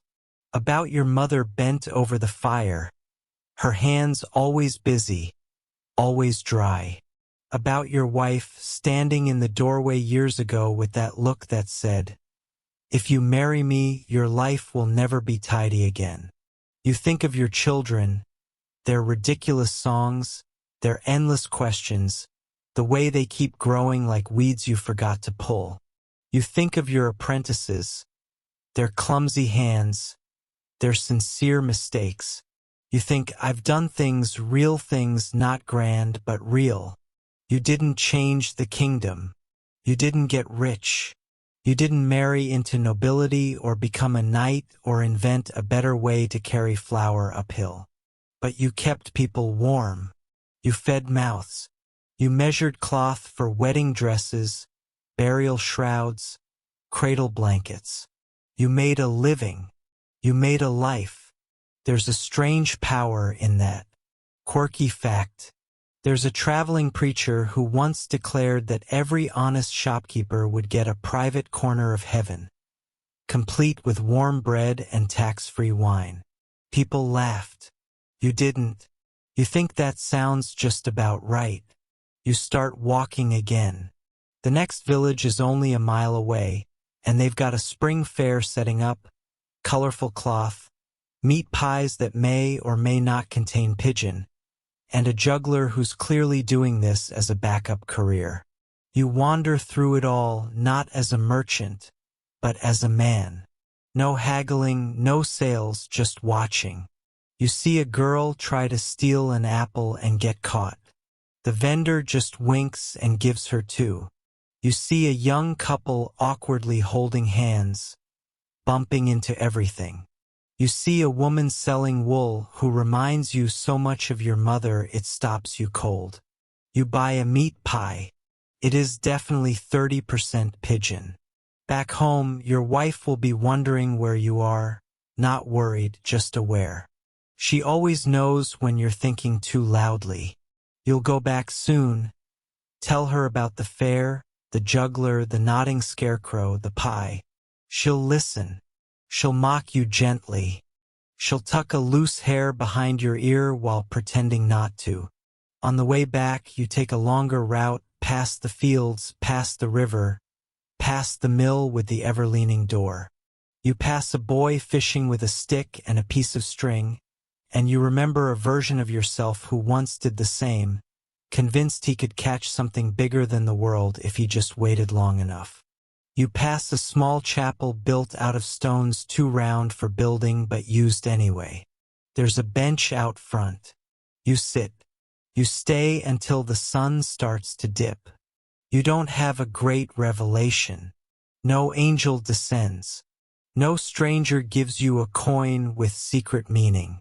Just the wind and the quiet and the realization that all these years you spent trying to build something, to prove something, you were already in it, living it. You head home. The town welcomes you like a warm coat. The shop's still standing. The apprentices look guilty but not panicked. Your wife kisses your cheek and tells you dinner's in the pot. Your youngest runs in with a wooden duck wearing a cape and declares it a hero goose. You laugh until your stomach aches. That night, by the fire, you pull out your old ledger and begin a new page. Not for numbers, not for taxes, just for you. You write slowly, carefully. Today I walked. I remembered. I felt the weight of the world and found it not so heavy after all. Then you close the book. Not forever, just for now. So here you are. The fire's burned low. Just embers now. A soft orange flicker, casting long, sleepy shadows across the room. Outside, the town has gone still. No shouting. No carts. No bells. Just the creak of beams settling and the far-off hoot of an owl that sounds vaguely annoyed to still be working this late. You lean back in your chair, the same one with the wobble you never got around to fixing. There's a half mug of cider on the table. A bit too warm, a bit too flat, but it's yours, and that counts. You think about everything you've seen, everything you've been. The middle class in medieval England never got the grand songs. You weren't born with titles. You didn't die with epic poems carved into stone. But you were the thread that stitched the world together. The tanners, the coopers, the cloth sellers and bakers and glass makers and scribes. You worked. You argued. You endured. You made a life out of thin coin and thick walls and stubborn love. And maybe it wasn't glorious. Maybe it wasn't fair. But it was yours. You rest your eyes for a moment. Just a moment. The fire hums quietly. The world spins on. And you think with the last quiet flicker of the night that maybe, just maybe, you did all right after all.